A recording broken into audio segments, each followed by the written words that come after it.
Hi everyone, and welcome to Deep Geek Live. This is the latest in a long series now of videos looking at the POV characters in the Winds of Winter, and we have come to Samwell Tarly, a character that I love, and I know many other people love as well. So what we're going to do, as we always do, is we're going to start off by just making sure everyone's on the same page, where we know where he's at in the books, and then I will frame this discussion firstly around the questions that I've got from my patrons, but I will try and pick up as much as I possibly can from the chat as I'm going through. So, Samwell Tarly. Broadly speaking, the early part of his story is roughly the same as it happened on the show. His father sent him up to the wall, he befriends Jon, he takes his Night's Watch oath, he goes north with Jon, and he takes hold of the Horn of Winter and the Dragon Glass. He's part of the group that heads back down to the wall, and it all goes a bit wrong, but he escapes, and he becomes known as Sam the Slayer. Rather ironically, because he's clearly not a great fighter, because he manages to kill one of the others.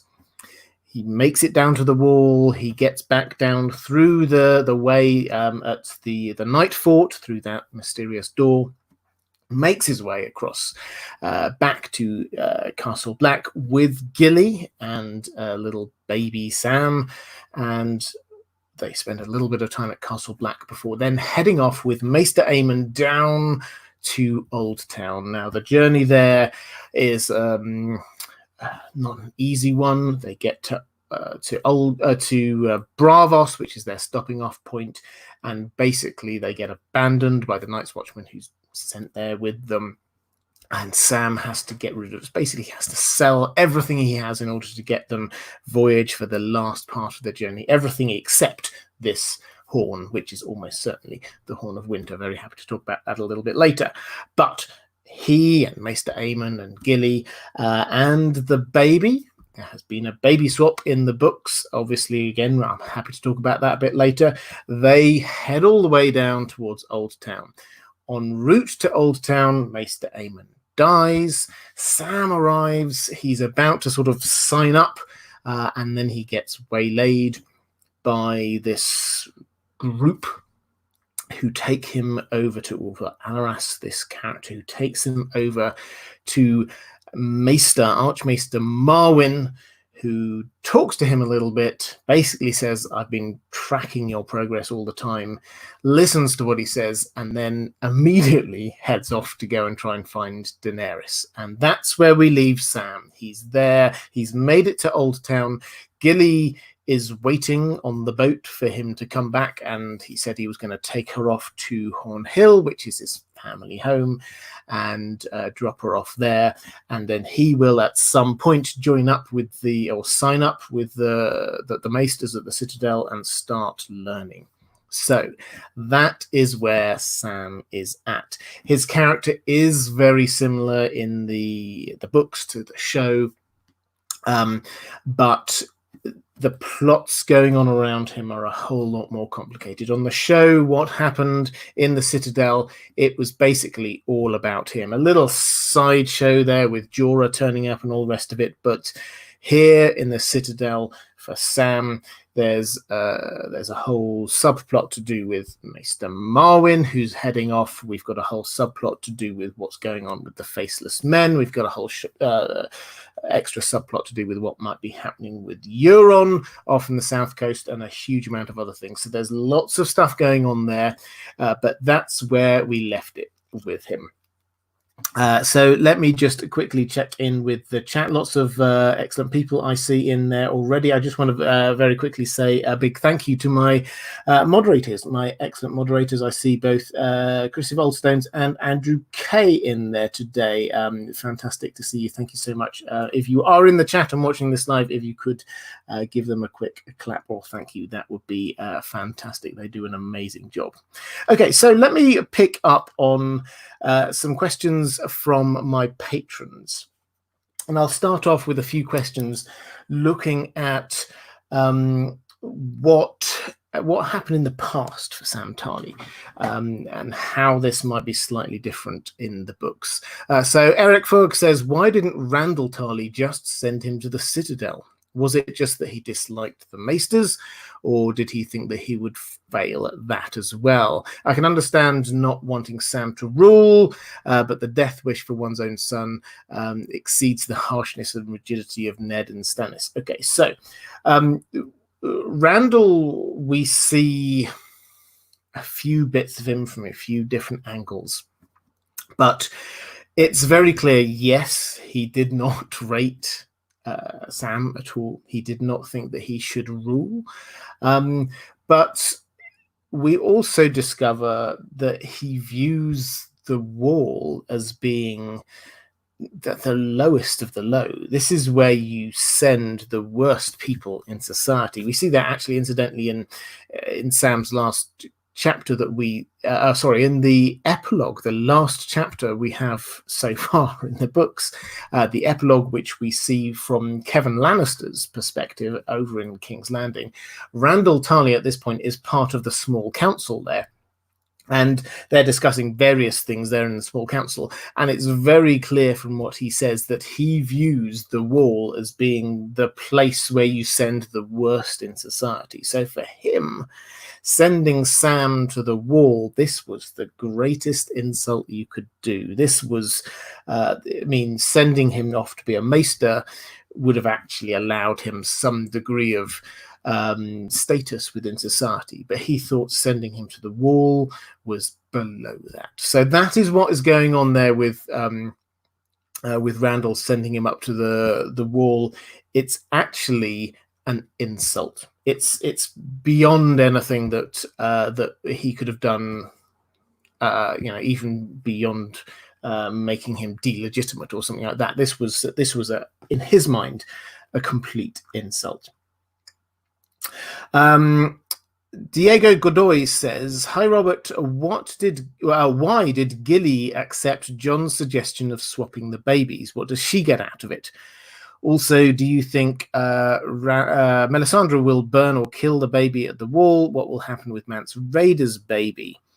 Bo Barnett asked a similar question saying, what about the baby swap? What do you think was the purpose and how do you see it playing out? Although I believe Fagon is a fake, I've wondered if the Little Sam baby swap is foreshadowing for the Aegon baby swap. Okay, so this is a book-only thing. What happened at the Wall was this baby swap. John became aware that Melisandre was all about killing people with king's blood. And he understood this, and he realized that what would happen with this baby that was Mance Rayder's baby was that with Mance gone, at some point Melisandre, for whatever reason, would decide that she needed to do some magic. She would... whatever it was that she wanted to do, it didn't really matter, and she would look around and say, okay, who can I sacrifice? Who can I get this king's blood from in order to perform this magic? The obvious answer for her would be Mance Rayder's child. So John, other people spotted this as well. Val was very aware of it. John was just very concerned that this would lead to an innocent child being killed by Melisandre. So when he decides that he is going to send Sam and Gilly and Maester Aemon all the way down to Oldtown, he sees an opportunity. He thinks, you know what? I can smuggle this baby out. I can probably save a life. And so he comes up with this idea of a baby swap, and John is quite manipulative here. It's not a thing that, on the show John was this bright and shining hero a lot of the time, but in the books and here he's got the right feelings and the right motivations at heart, but it's quite dark the way he manipulates Gilly. Is he pulls Gilly, and he doesn't talk to Sam about this at all. In fact, he never tells Sam at all. He pulls Gilly in and says, okay, you're worried about Mance Raider's son as well. And she says, yes, it's terrible. Melisandre might kill this child. And he says, only you can save her. Only you can save this child.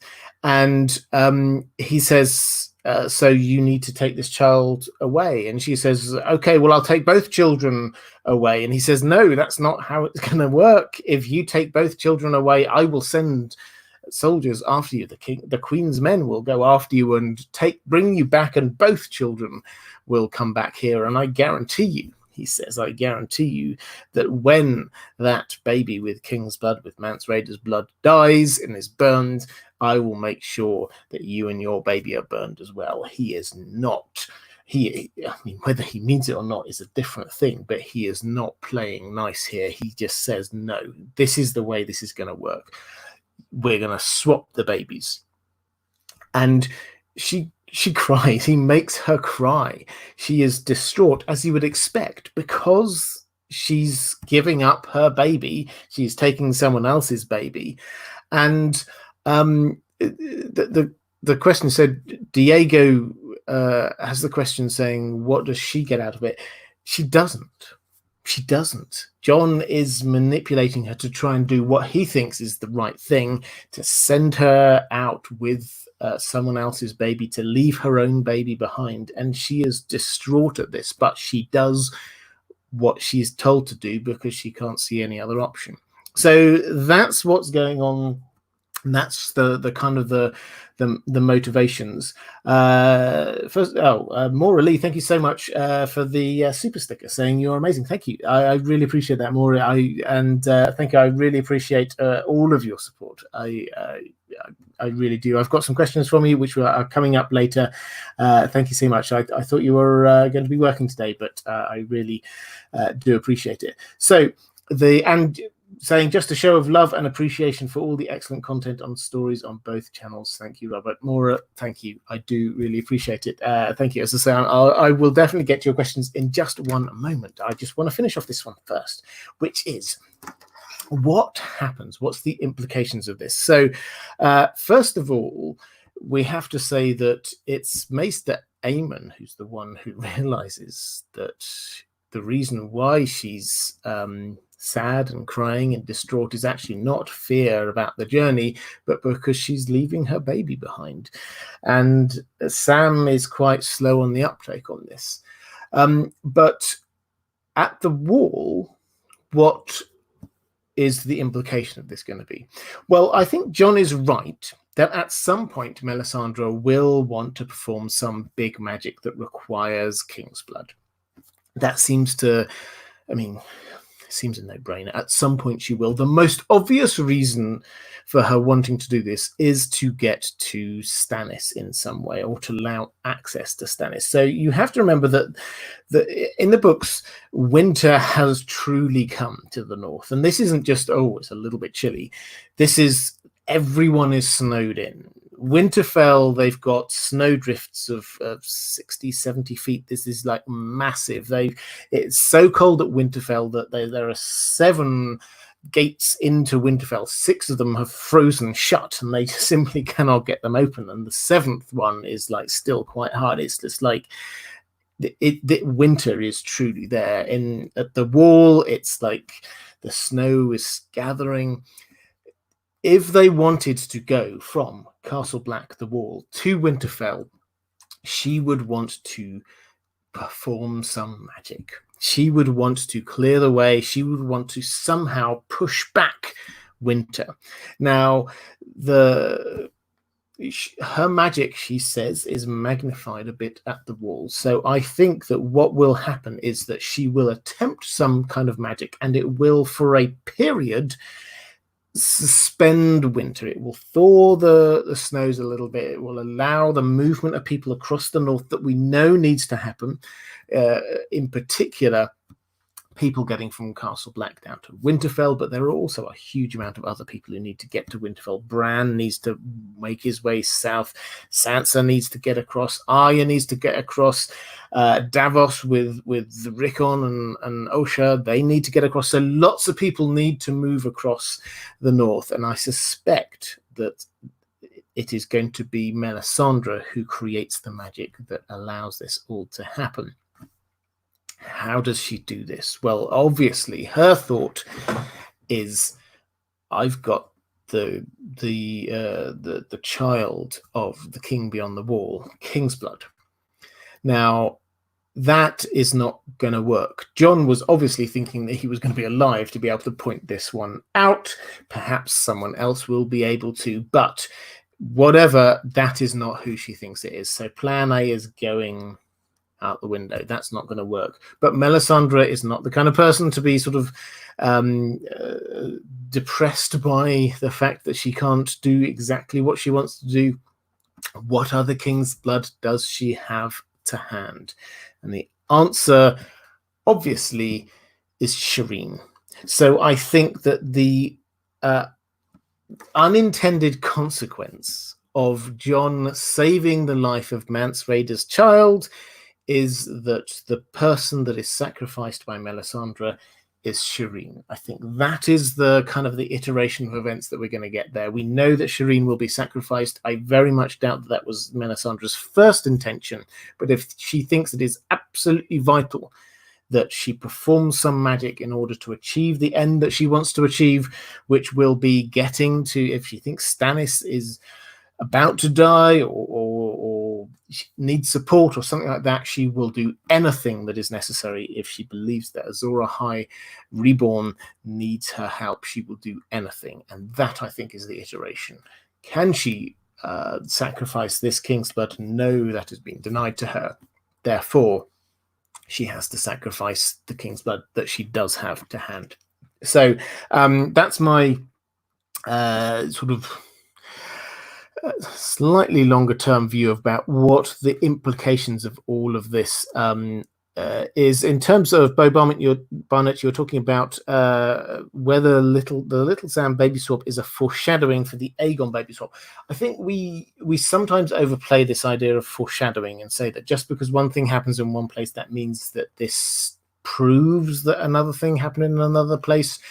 It's not, I think, necessarily the case. I think that what we've got here is not so much foreshadowing, or perhaps in this case it would be post-shadowing, but it is just the kind of things that echo through history. And George R. R. Martin is very clear and strong on this. He thinks that, history does echo. The same sorts of things happen again and again, and people understand it. The baby swap idea is not new to him. It's not new to the story with the idea with Vagon. This is how Varys dreamt it up, because it's not a new concept. People kind of understand it. This idea that you could swap out one baby and bring in another baby, people instinctively understand that that's possible. So the fact that we get this baby swap that we know for a fact happened does not necessarily mean that it proves that another baby swap that somebody alleges also definitely happened. It's not that linear approach by George R. R. Martin. He thinks about echoes through history, stories that at one point might be apocryphal and at another point might be true. So that's his kind of approach there. Rhodey James, thank you so much for the super sticker. That is very kind. And I also had a super chat from Howland's Moving Castle. Thank you so much. Saying, hi, Robert, long-time fan, first-time participant. Welcome. And particularly welcome if this is your first live stream. It's a different experience watching it live. If you can participate in the chat as well. But it's fantastic to have you. What secrets and important things do you think Sam might discover at the Citadel? I am going to get, if that's okay with you, Howland's Moving Castle, this is a really important question. I'm going to get onto that in about one question's time. I will wrap that up with a few other questions I've got from my patrons, because yes, what the whole point of Sam going down to the Citadel, I will say this bit now, the whole point is not him getting the Maester's chain. It is not about anything to do with sort of like getting an office of something or other. This is simply him learning things and then heading north, perhaps taking knowledge north with him. That is the role that he has got within this story. So What he's going to learn, I will pick up on in just 1 second, if that's okay. I think I had one more. Stacey Burke saying, "Hey Robert, why do you think Melisandre does not see the babies are swapped? She seems to be able to see most other deceptions. Why not this? Thanks." That's a good question. I think George R. R. Martin, he's very clear that there is no such thing. Magic does not bring omniscience. It doesn't bring knowledge of everything. And I think this showed, the show kind of showed this to a degree. When Bran is told by Sam that, oh, hang on a moment, maybe there was a marriage between Rhaegar and Lyanna, that's when Bran goes into the Weirwood network and goes and has a look and sees what's happening. Until he gets that information, he doesn't know to look for it. And I think this is the same with Melisandre. Until she knows what to look for, she doesn't go looking for it necessarily. She's not just got this kind of like spidey sense radar that just goes, there's something strange going on there. That's not how it is. She looks into the flames and she asks to see things. And that her questions are quite leading questions. And so the answers she gets back are very focused. And yes, it can sort of, what she sees can sort of move around. And yes, she often misinterprets what she sees, but she does not just say, show me stuff that's really important, and then she gets a whole load of stuff coming back. She is not omniscient. She just gets bits of information related to what she knows that she should be looking for. So that's what's going on there. She doesn't know necessarily to see these things. In terms of other deceptions, yes, I think that she can see through sort of like if people are doing deceptions in terms of glamours and stuff like that, I think that would be slightly different. But if she doesn't know to look for something, then that is that's a problem for her, because she can't actually see that. And agree with, yes, she looks for threats to herself and also to Stannis. So question, Monkeytron, just a random question picking out from the chat. Are the gods there, not there, or messing with people? So the gods, George R. R. Martin has said, we are never going to see the gods in A Song of Ice and Fire. So we shouldn't be looking out for them. What he is more interested in is people's beliefs and how that impacts on their actions. He's very much, and I don't know whether he would identify with this term, but he's very much a humanist in his approach to this, in that it's very human focused. It's very much about what is Melisandre believes absolutely in the Red God, but George R. R. Martin is more interested in what that means for her and her story and the story more widely than whether or not the Red God actually exists. That's actually not important to the story. It's actually not important whether any of the gods exist. What is important to the story is whether people believe in them and what that belief drives them to do.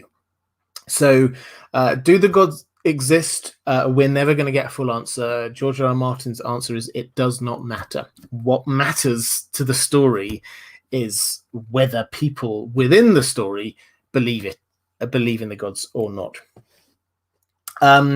26 Art Girl saying, can you explain King's Blood? Euron was voted in to be a king. Does he have King's Blood? Okay, so King's Blood, so George R. R. Martin's not given us a this is how magic works ABC kind of thing. So we just try and pick things out from what we understand. All magic in some way involves sacrifice.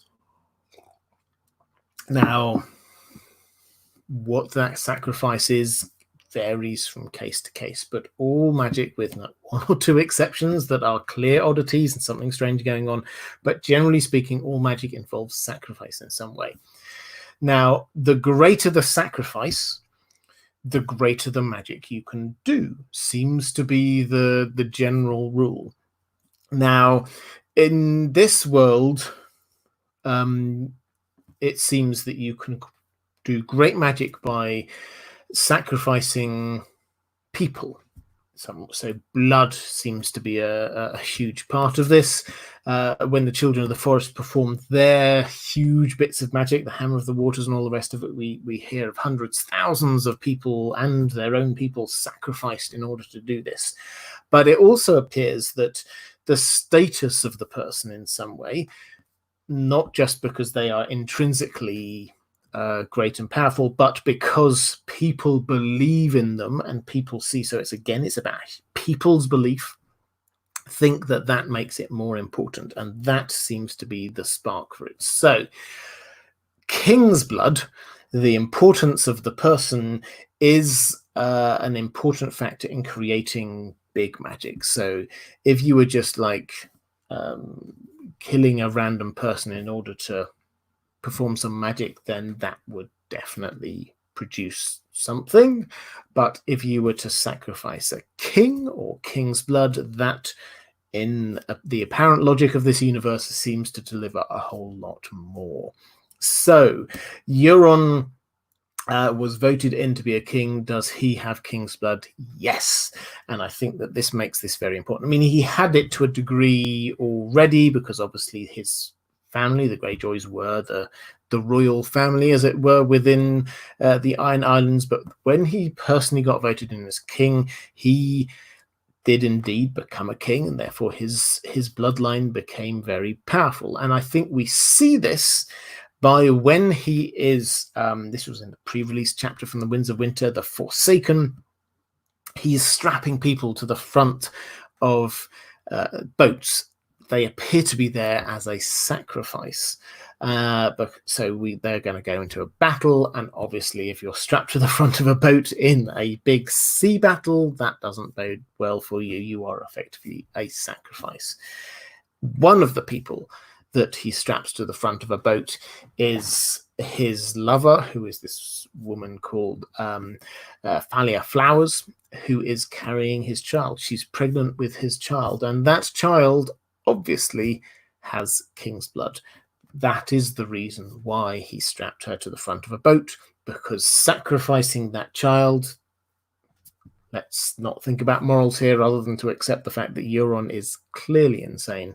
Sacrificing that child, his own child, will be a big sacrifice, and it will allow him to perform big magic. So that is what is going on there. Brian Reel saying, hello, Robert. I hope all is well with you and Dan. It is, actually. Thank you very much. Yes, I've had a fantastic few days. How do you see Sam reacting to Jon's resurrection and the future of Heartsbane? Okay, I will talk about Heartsbane a little bit later, I think. But other than to say, I think that he will take Heartsbane in the books, as he did on the show, in a slightly different way. This seems to be how the show book thing often works, is that on the show something happened, it will happen in the books, but probably not in that way, probably in a way that makes slightly more sense. So but the first part of this, and how will he react to Jon's resurrection? He is going to arrive back up north a long time after Jon is resurrected. So let's not forget, this takes months to get north. So we don't know the exact timing that we've got going on. George R. R. Martin tells us that in the Winds of Winter, his words were, everyone will be shivering together at the same time, in order to say that he's merging the timelines. So we don't know exactly whether Jon's death happens at the same time as Sam arriving down south or anything like that, but it's roughly the same time, which means that Sam has to do whatever he does in the Citadel, learn whatever he needs to learn, take whatever he needs to take, and then head north. Even with the best will in the world, that is at least half a year, probably closer to a year before he gets back up to the north. When he gets up there, actually, Jon being resurrected from the dead is probably not top of the list of things to worry about. Sam will almost certainly arrive around the time with a very clear idea that the others are coming, that we have to save the realms of the humans. When he arrives up, the fact that Jon is there is good enough. He will have seen and experienced enough things that he will just be happy to there and bring his knowledge. How will he react? I think it depends on how Jon is. And I've said before, this is one of the great unknowns of the Winds of Winter is what Jon is going to be like. Because almost certainly, from everything we've been told, when he returns after spending a reasonable amount of time in Ghost, and he almost certainly will spend a reasonable amount of time in Ghost, pardon me, he will be more wolfish. Also, when people return from the dead, they do lose a part of themselves. So he is not going to be the same Jon that we knew before. He is going to be slightly changed. He is going to be slightly more wolfish. He's going to have lost part of his previous character. So if, and we will also get onto this in a little bit, but if you imagine it being like Sam and Frodo in The Lord of the Rings, Frodo does change through that book. He becomes less and less Frodo-like, but Sam still sticks with him because he sees, first of all, because he loves Frodo, he cares about Frodo, he recognizes the burden that Frodo has, and secondly, because he recognizes the task at hand and he sees how important and preeminent that is.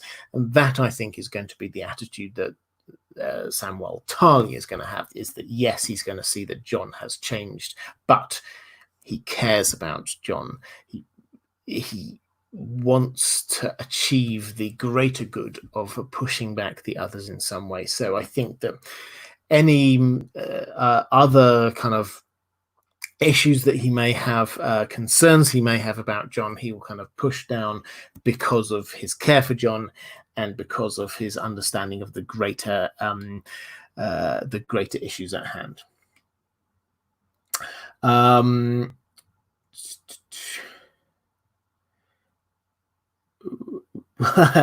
Arcanics 1971, not wolfish, if that makes sense. Sanrixian, thank you so much for the super sticker. I very much appreciate it. For those who do not know Sanrixian is an excellent artist. As part of this community, I'm sure if you're watching live, one of the moderators will drop a link to her stuff into the chat, and has also just launched a podcast which is looking at, among other things, What We Do in the Shadows, which, if you have not watched it, is fantastic. It's just very silly fun and really well written stuff. So I would highly recommend you go and check that out. If the moderators can find a link to that and drop it into the chat, I would very much appreciate it. Sanrixian, thank you so much. And Zoe Jones, thank you, saying, hi, Robert. Wanted to celebrate my first stream and ask, will Sam tell Jon about his parentage like he did in the show? Thank you for all your work. My take is that this isn't... On the show, Sam was the person to discover all this. In the books, I don't think it will be Sam. I think Sam will discover a huge amount of things down in the Citadel, but Jon's parentage is probably not one of those things. I don't think he's there looking for it. So there are other characters who the show decided to kind of like not include so much that I think probably will bring with them information. Howland Reed will appear. Howland Reed is the witness to what happened at the Tower of Joy, and he will appear at some point. George R. R. Martin has confirmed it, and when he appears, he will bring with him huge amounts of information. And obviously we have Bran as well. So, yeah, he could be the person to tell Jon about his parentage, but I suspect it's more likely to be a combination of Howland Reed and possibly Bran as well. Howland Reed, let's not forget, is on Team Weirwood. He has been all the time. He's on Team Bloodraven, and this is part of Bloodraven's longer-term plan, is to persuade Jon that he is the prince that was promised. He is Azor Ahai reborn. He is the one who is going to lead humanity against the others. He started this already. There was a dream. I've done a video about this, which is going to come out very soon, about Jon having a dream about being Azor Ahai, and that almost certainly came from Bloodraven. Howland re-entering the action is almost certainly also going to be a part of Bloodraven's greater plan, the Weirwood Network's greater plan, to get Jon to be taking on this role as the prince that was promised. So I think it's probably going to be them rather than Sam. Kevin Warner, thank you so much for the super chat, saying, I might have the sequence of events mixed up, but could Sam come across the book The Death of Dragons that the Faceless Men are looking for? You haven't got the sequence of events mixed up. This is what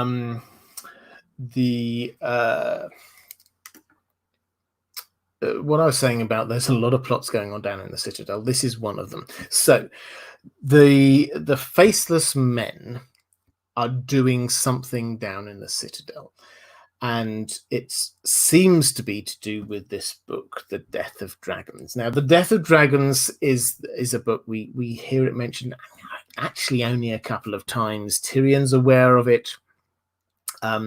It seems to be trying to read through the lines, and it's very easy to read into this, so but there has to be something there because of the way it's mentioned, because of the fact that the Faceless Men are there. That this seems to be a How Do You Kill Dragons book. And it seems to be locked up somewhere deep down in the depths of the Citadel. Now, Jaqen H'ghar, this is one of those things that George R. R. Martin does brilliantly in the books, is that if you remember the scene when he takes his leave from Arya and he changes his face, and it's like that, and he changes his face, we get a very clear description of what his face looks like. Then we suddenly get him, a couple of books later, this character appears at the Citadel and is doing a whole load of mysterious stuff, trying to find out about things, investigate stuff, and takes on the character of Pate. Now, this starts to get a bit complicated, but the end result of where we're at is that we see in the very last chapter that we have of Sam is that we see this character who says that they are Pate, who is almost certainly actually Jaqen H'ghar, is in with Marwin the Mage and his gang, and almost certainly they are the people who would know how to get access to this book, The Death of Dragons. So the Faceless Men are after the Death of Dragons. Might Sam find it first? It's possible. We do not know. This is. I'll be honest. This is one of those things that we simply don't have the information on yet to be able to say exactly what's going to happen. We don't have any information about the motivations of the Faceless Men. I have some theories. I put them in some videos a couple of years ago, but exactly what the plans are there or anything else, we just do not have. Sam literally only just arrived in Oldtown. He arrived in Oldtown in the last chapter that we have of him, so he hasn't yet discovered. So this is something that we will discover as we get into the Winds of Winter. Might Sam discover that? Possibly, but I think that the main things that he will be discovering are things to do with how to kill the others, how to confront them, and all the rest of it. That's effectively what Jon sent him down to discover, and I think that's the bits of information he will prioritize trying to find. However, through his eyes, we will see other things that are going on. We will see what Pate is up to, and this is one of the reasons, incidentally, why we get Sam as a POV character. George R. R. Martin creates POV characters. Sam didn't start as a POV character. He creates POV characters because they are the people who show us the action in a particular place when other things don't happen. So Melisandre got introduced as a POV character in the last book. That's because Jon's suddenly going to die, and who else is there who's going to show us what happens at the wall at Castle Black while Jon's dead? So that is why we have her there. That's why we have Arya Hotar down in Dawn. He is showing us what's happening in Dawn. Similarly, Arianne. So that's what's going on when he creates these POV characters. Barristan Selmy is a great example as well. That's how we see what's happening in Meereen while Daenerys has gone off. Sam is a POV character not just because he himself has a story, but also because through his eyes, we see everything that's going to happen in Oldtown. That is there. We don't have any other POV characters there. Euron isn't a POV character, so we're not going to see it from his perspective. So everything going on around there, we're going to see through his eyes. So short answer to that, he probably won't get that book, but we will probably see what happens to that book through his POV chapters. Just Lita B, hi there, saying happy Thursday, and to you too. Will Sam and Gilly have a baby without consequences like in the show? Well, they've had the baby. This isn't I mean, it's obviously not their baby. This is Craster's baby with Gilly. I tend to the idea that, and maybe this is the hopeless optimist within me, but Sam and his relation to Sam Gamgee in The Lord of the Rings suggests that he will survive and he will be the person with the family at the end of it. This is, if you look across the piece, there aren't many characters with families in A Song of Ice and Fire, with raising the happy families who we think will survive. In The Lord of the Rings, Sam married Rosie, had a family with lots of children, and he is the hope. He is the person we look to and say, this is the where we get the hope that the future will be good from.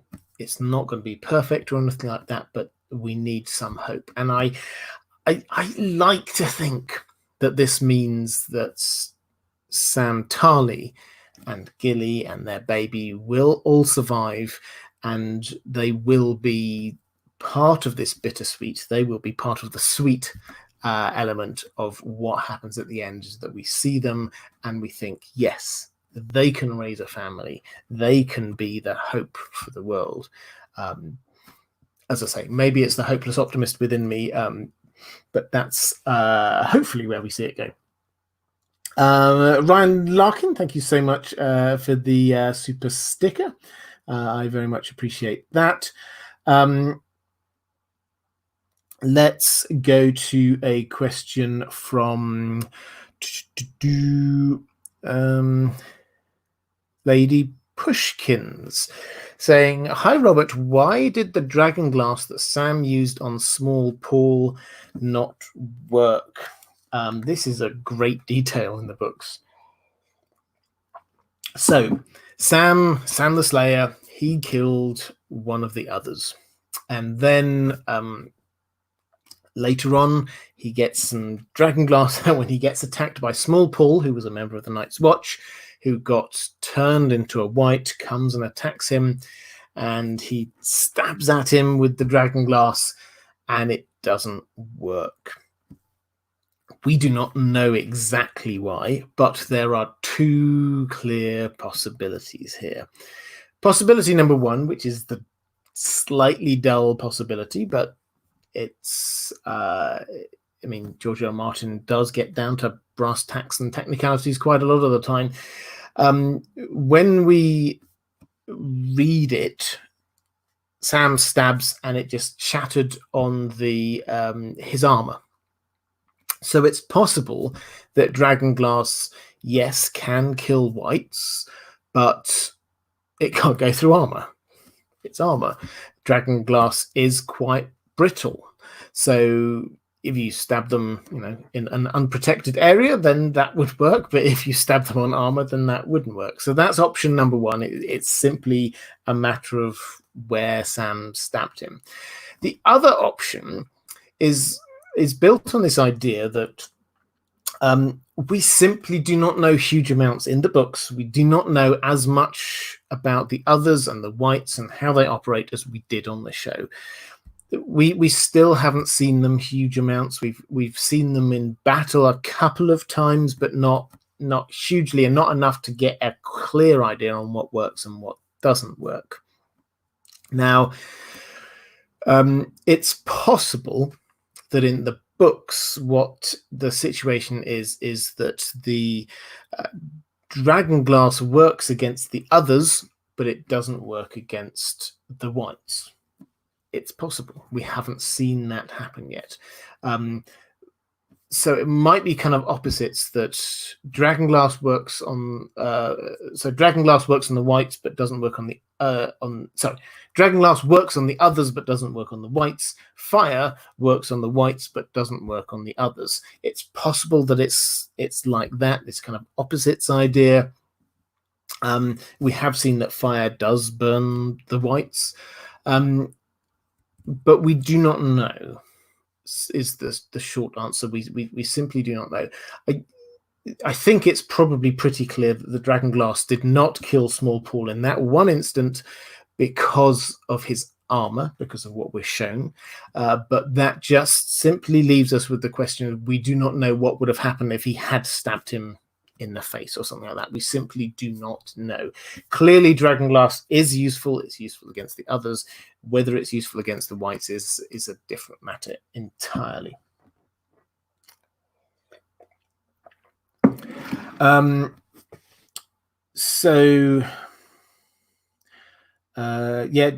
and Hagar saying we know nothing. We do currently, unfortunately, know very little. Let's have a quick check through the chat. So Catherine C, from my point of view, says, I will be surprised if Sam and Gilly don't survive. Yeah, I agree. Let's have a look to Felicia Wang saying, nice to be catching you live. Thank you. It's welcome. It's very good. Jake Nagar also says, I just hope that little Sam isn't burned by Mel before John has a chance to stop it. Yeah, it's possible. It's possible that would happen, but I think it's more likely that it comes out, the baby swap thing comes out, and she instead goes to Shireen, and I think that is how we're going to get to Shireen being the one that gets sacrificed. Okay, so questions about what's going on in Oldtown. Natalie Donnell says, do you think Sam has the Horn of Winter, and do you think he will learn more about it at the Citadel? So yes, I do. I mean, I've done a few videos on this, so please do go check that out. So when you get this cache of Dragonglass, it was all wrapped in a Night's Watch cloak. There's a whole load of Dragonglass and a horn. The horn is clearly important. It's broken, so it's not working. Sam takes it. John gives it to him because he says, you like old things. And Sam takes it with him when he's going south. He seems quite attached to it. We learn specifically about that. George R. R. Martin mentions that he takes it with him. When he gets to Bravos, I've already said that he has to sell everything, pretty much everything he owns, in order to gain passage. And we're told that pretty much everything except the clothes he's wearing and that old horn.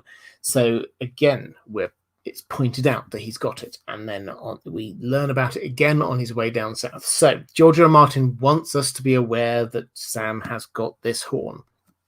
It almost certainly is, I think, the Horn of Winter. The coincidence between Bran the Breaker being around at the time and this horn being broken really works for me.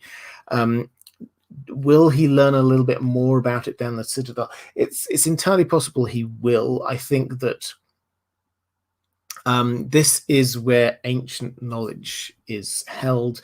So if he's looking for ways to defeat the others, yes, he might discover about Valyrian steel and dragonglass and all the rest of it. But the one time when we've got some actual information about what worked, when the Night's King was defeated, the Horn of Winter was sounded, and giants rose from the earth. He might discover some more information there about what that actually means. And surely at some point he will connect the fact that he has got this ancient war horn with the fact that the Horn of Winter is a very powerful weapon. So I think that, yes, he will learn in the Citadel what this means, and he will head up with this knowledge up north. So that's my my thoughts on that. Stephen Dillon asked, do you think Sam will find any interesting objects in the Citadel? Do you think he might take any interesting objects he finds north with him? I think in terms of objects, I think it's more about information. I think that's what he's going to take north with it. I think he will take Heartsbane. I'll come onto that in just a moment. But in terms of objects, no, I think it's more about the information that he gathers. When he goes, I'll come onto this in just one second, but I think when he leaves the Citadel, he leaves Oldtown, it will be in a bit of a rush. I don't think it's a matter of just like grabbing objects. The life of a Maester in training is not one of many things. It's one of learning stuff, and it's service and all the rest of it. So, yes, he will have books. Yes, he will gather knowledge, but I don't think he's going to be gathering things so much. So that's the sort of the crux of it. He's not. Sam's role is not a person. Not that of a person who's going to bring stuff with him. His role is somebody who brings the knowledge and brings the support and brings the understanding of how to do this. The Andrew K thinks, hi there, Andrew, saying at the Merman's Court there is a mural, part of which has a Leviathan battling a Kraken. Do you think this could hint that Sam, who has been referred to as a whale, may help against Euron's attack? Oh, wow.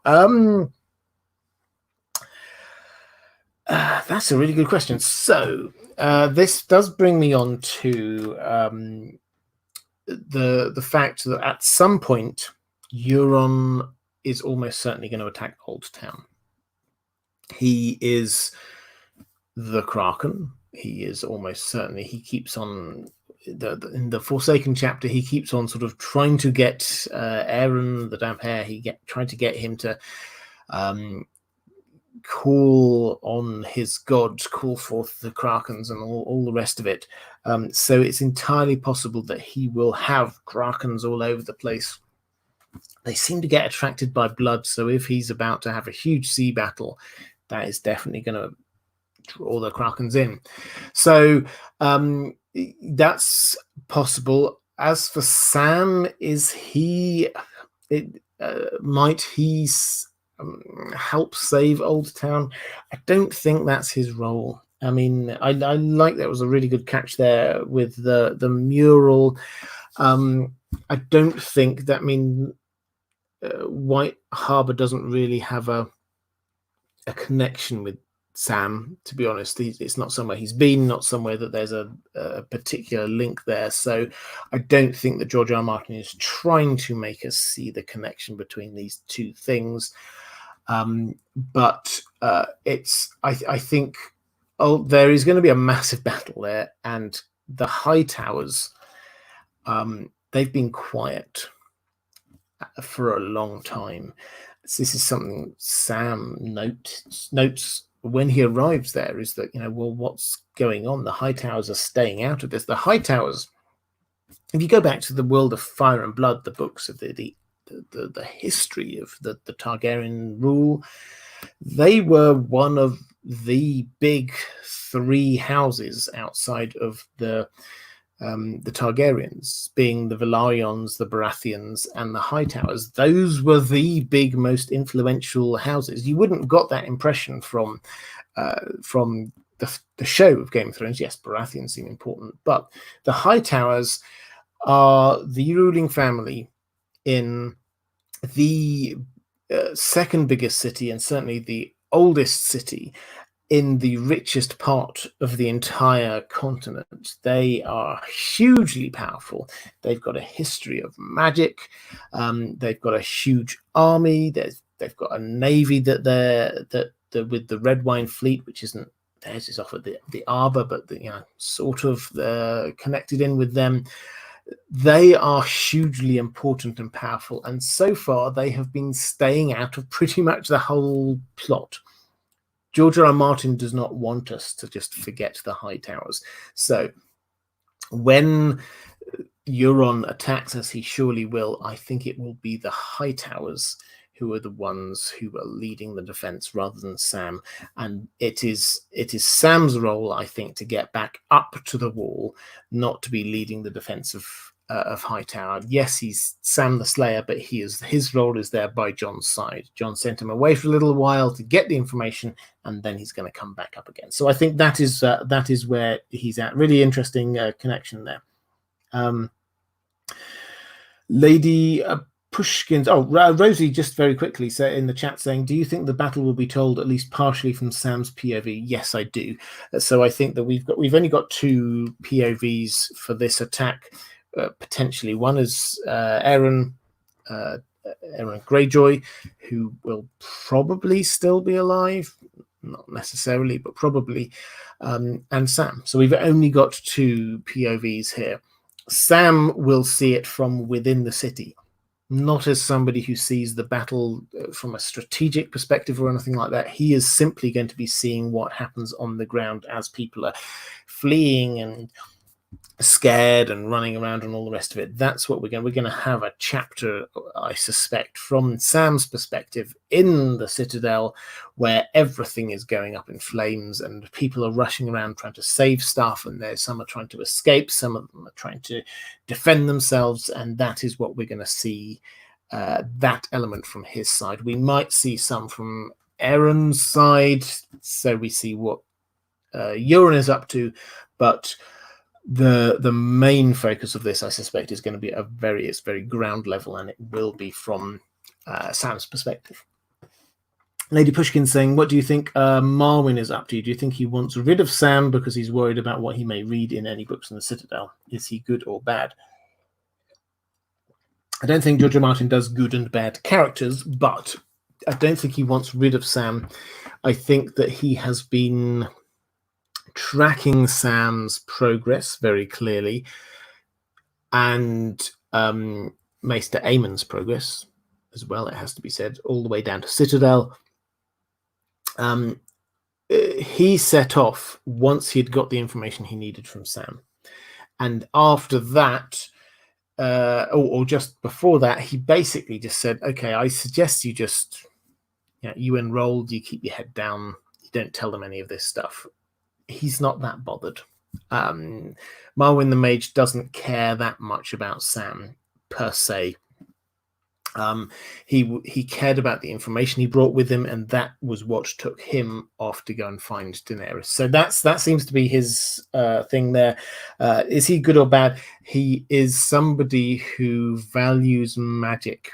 He's a maester, so he values knowledge and understanding and things like that, but he sees the magical understanding of the world as very important, and he sees what the Citadel has done is to try to eliminate that completely, and so he's against what they're up to, and he sees that it's important that Daenerys has a maester supporting her, and so that is what he is up to. Whether you think that is a good or bad thing, I suspect, is is about our interpretation of what's going on. Let's go to a question from Eric Furg saying, everything that happens on the Cinnamon Wind is bizarre. The Cinnamon Wind is the boat that carries the ship that carries Sam and Gilly and Maester Aemon down from Bravos to Oldtown. So especially the stuff with Aemon's body. Do you think some ritual will occur with the body due to the power of King's blood? Ed Pistemic, incidentally, in the chat saying, can someone please make a point about Sam's pure good heart? Yes, absolutely. And I will come on to that in a moment, but he is one of the few pure characters, not 100% pure, not in any way, shape or form, but he is one of the good characters, the closest we get to good characters here. So we've got the question about the Cinnamon Wind. So Aemon's body, Aemon dies. It is then shoved into a barrel of, and I forget what it was, but basically it's shoved into a barrel of wine or brandy or something like that in order to preserve it, basically. So that's what was going on with it. It might sound a bit odd to our modern ears because that's not the kind of thing you would do. But in that world, if you wish to preserve a body, then that's what you would do. You effectively, they were pickling it. That's the idea. And so you put it into alcohol. So why did they do that? Well, Maester Aemon, yes, he was a very venerable, perhaps one of the oldest people on the continent. He was a Maester. But as well as anything else, he was a Targaryen. And almost legendary. People sort of forgot about him because he was up at the wall, but he was offered the throne at one point and decided he didn't want it. So he is a hugely important person in the history of Westeros, and it kind of makes sense that these simple sailors think, well, clearly this is an important body. What do you do with important bodies? I don't know, stuff. We get Tywin, who was sort of like effectively embalmed, and people kind of guarded him in the Great Sept for a while. Jaime did. So they thought, well, we don't want people saying, what did you do? Oh, we just shoved him overboard. So they think, okay, well, we'll pickle him for a bit and then hand him over to the Maesters and they can decide what to do with him. So that is what the logic there, I think, is. Will anything happen with the body? I suspect it's not going to be a huge plot point. If something does, and it's possible that they will take it and burn it or give it a proper burial or something, but I don't think this is going to be a huge plot point. What happens to Maester Aemon's body? Yeah, that's. I don't think it's an odd thing for them to be doing that. It has to be said.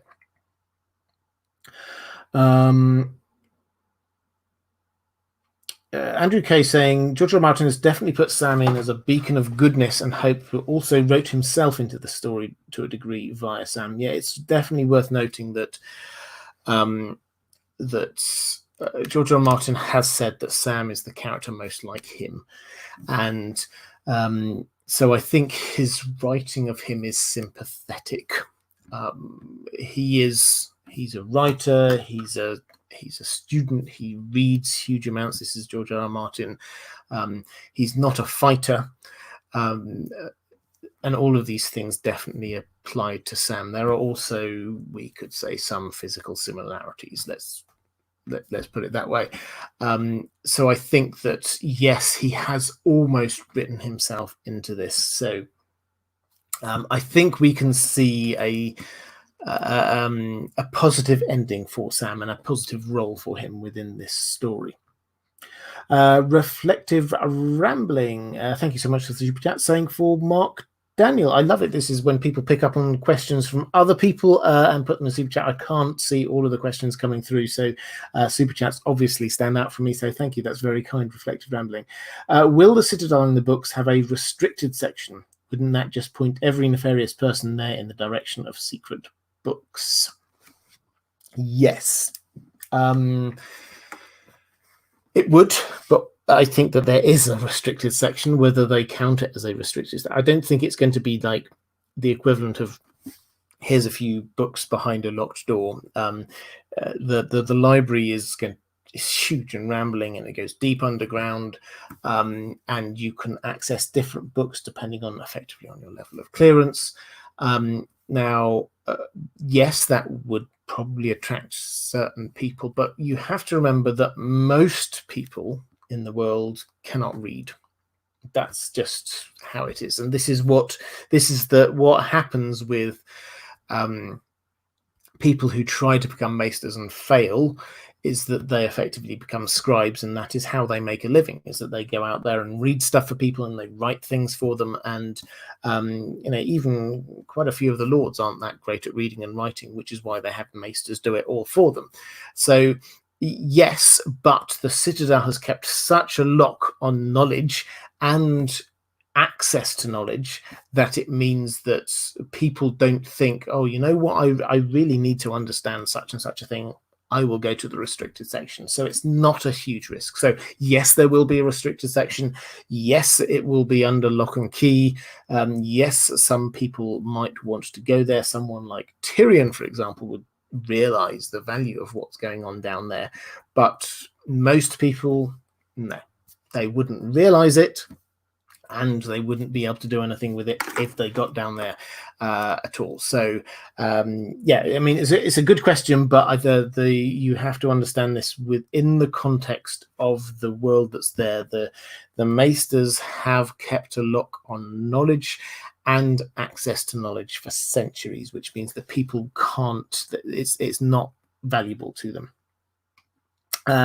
Maura Lee, thank you so much, saying for Samwise Gamgee and Samwell Tarly, both men who have good hearts and are loyal to their friends. Yeah, absolutely. So it is deliberate on George R. R. Martin's part, creating a character called Sam who is good and loyal and not a great fighter or anything like that, but has this amazing heart who is supportive of the main protagonists, and that is entirely intentional on George R. R. Martin's part. And we should see Samwell Tarly through the lens of Samwise Gamgee. They're not the same character. Sam is not.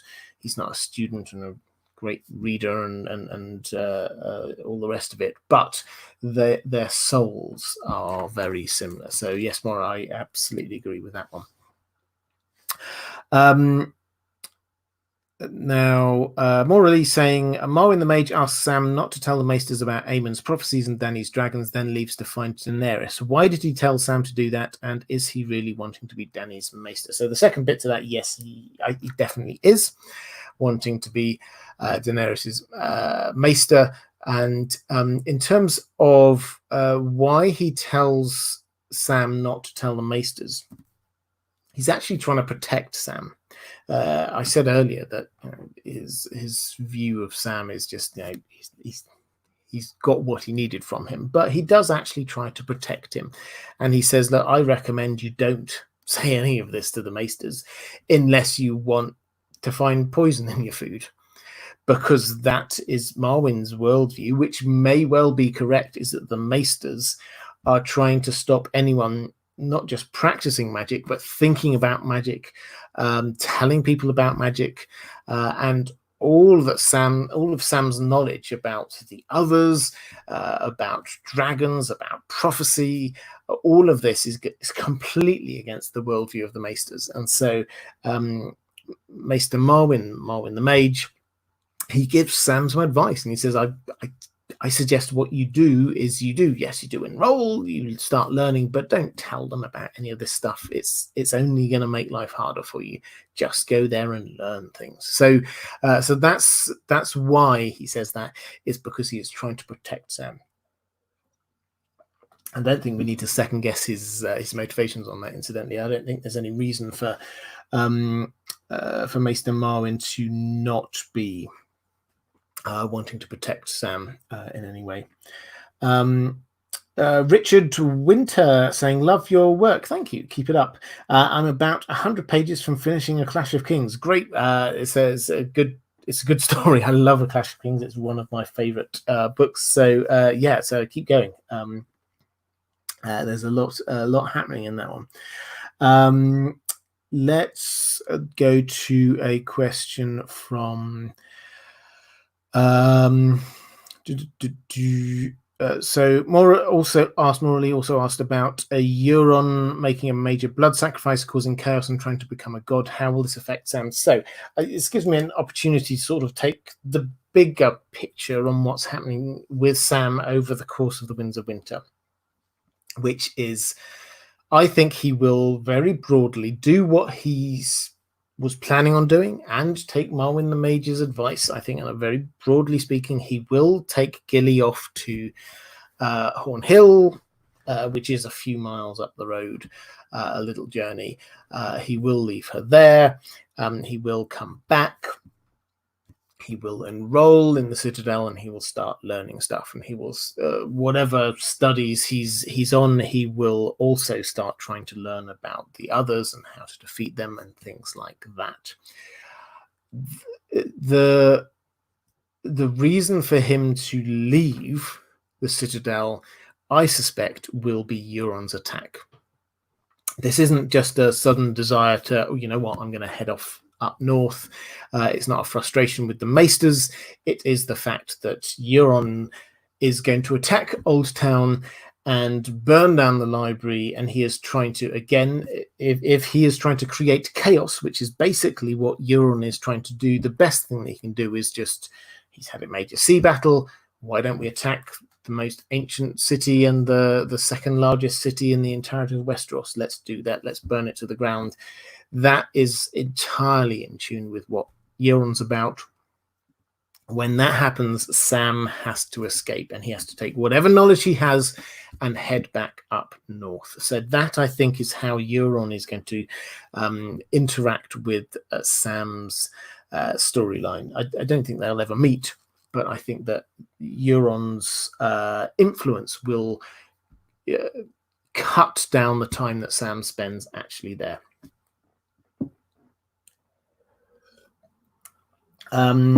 Stephen Dillon, any opinions on the Maester anti-magic conspiracy?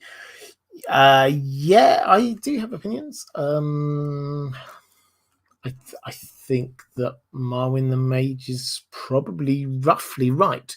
I think so.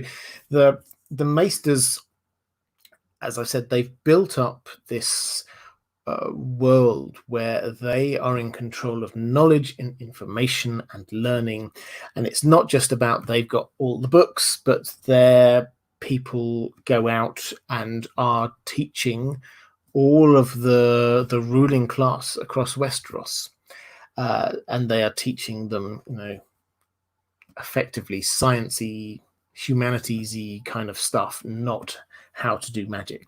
That's what's going on, and they've got control over all of the communication networks through the Ravens and all the rest of it. So they are in this huge position of power. They will not wish to lose this position. Now, in terms of the sort of the anti-magic agenda, yeah, I think that's where they're at. Indeed, if you take their sort of the ritual that you have to go through in order to become a maester, you spend a night in a room with these obsidian candles, and you have to try and get them to work. And the whole point of that is that you can't. The whole point is to show you magic does not work. This is all about the human brain. So that is what they are set up to do. Yes, they have got this anti-magic. You could call it conspiracy, but it's more this is what their worldview is. And they probably, if we're trying to be an apologist for them, they would probably say, okay, so humanity as a whole is better off without massive dragons that can burn everyone to death. Humanity as a whole is better off without a few individuals with massive power and no accountability who can cast magic spells all over the place and do whatever they want. Humanity as a whole is better off without having strange creatures invading from the north. They think that humanity is better off in a world of science and enlightenment. And from that apologist perspective, who are we to disagree with them? But this does not make good fantasy fiction. So they are trying to push back against all of this. And I think fundamentally, through history, they have been behind a number of things to try and stop, to dampen down magic. I think, yes, they played a role in stopping the dragons, ending the dragons.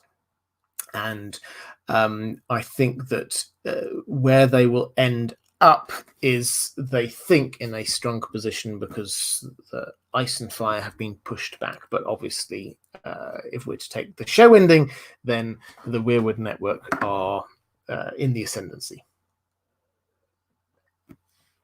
Okay, so as I usually do, X Factor 04, don't listen to those grey rats. Yeah, so it's, as I say, this is they clearly are, they have an agenda. Let's not beat around the bush on that one. But as I do roughly halfway through all of my live streams, I just want to say a few things that are coming up.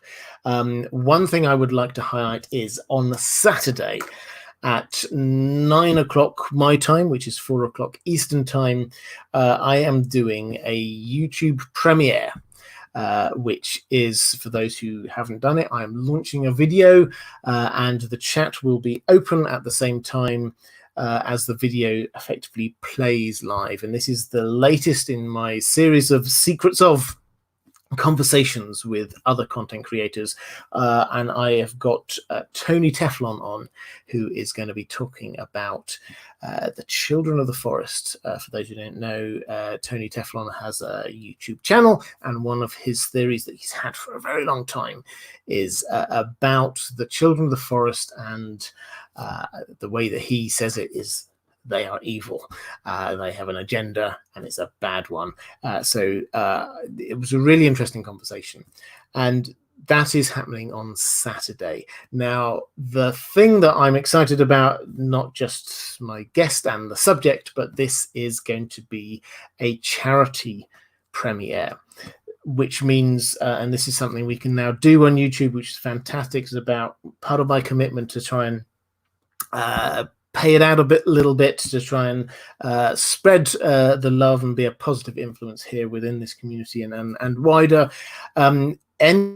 If you watch it live at 4 p.m. Eastern time, super chats and super stickers will be switched on, but all of the money from that will go direct to the charity, which I'll talk about in just 1 second.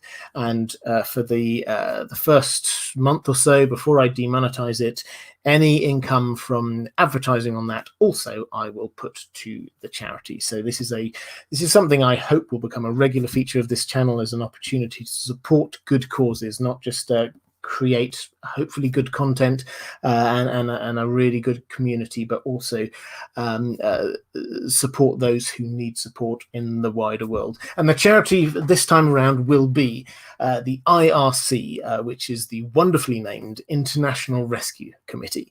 And what they do is excellent work. What they do is they go into war zones and they help the innocents. They help the people who are caught up in conflict that is not their fault, and they try and just get them out and give them hope of a new start. So they do fantastic work.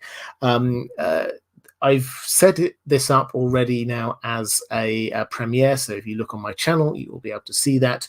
I will be there in the chat on Saturday. Tony Teflon is also going to be there in the chat on Saturday, so we will be there to discuss what the discussion's about the Children of the Forest. I would love you to be there as well. As I say, everything from that it's all going to an incredibly worthwhile cause. So that's the main thing I want to be talking about this. The other thing which I do every time is just to say thank you to my patrons. I cannot put the time I do into this without your support. So thank you so much. At different levels of Patreon, you get different benefits. At say $5, you get access to all of the audio I produce for this channel. At $10, you get a chance to influence what I do going forward on this channel, and I will do a little poll there, I think, for $10 patrons at some point in the next couple of days as to what to do with these live streams going forward, because I've been working my way through POV characters in the Winds of Winter, and we're almost all the way through now. So I've done all of the major ones. So it's a matter of what I do next with these live streams and what issues should I be covering. So I'm going to be putting that to my $10 patrons, and what they think I should be doing, that's what I'm going to be covering on this channel on these live streams for the next while. So if you're at all interested in that, in either supporting the channel or getting access to those benefits, like a chance to sort of influence what I cover, then there is a link down in the description. So thank you very much for that. Jake Grice, thank you so much for the super sticker saying keep it up. Yep, I'm always this time of night, then I'm always thinking, you know what, it's 11:30 here. I have to keep it going. But I got my caffeine in beforehand this time, so that's it. Reflective just some technical questions on the thing on Saturday. Reflective rambling. Can we donate any other way? Stupid work get in the way of fandom. Yeah, absolutely. So what I will do is I will put a link in the description to that video, which allows you to donate straight through that.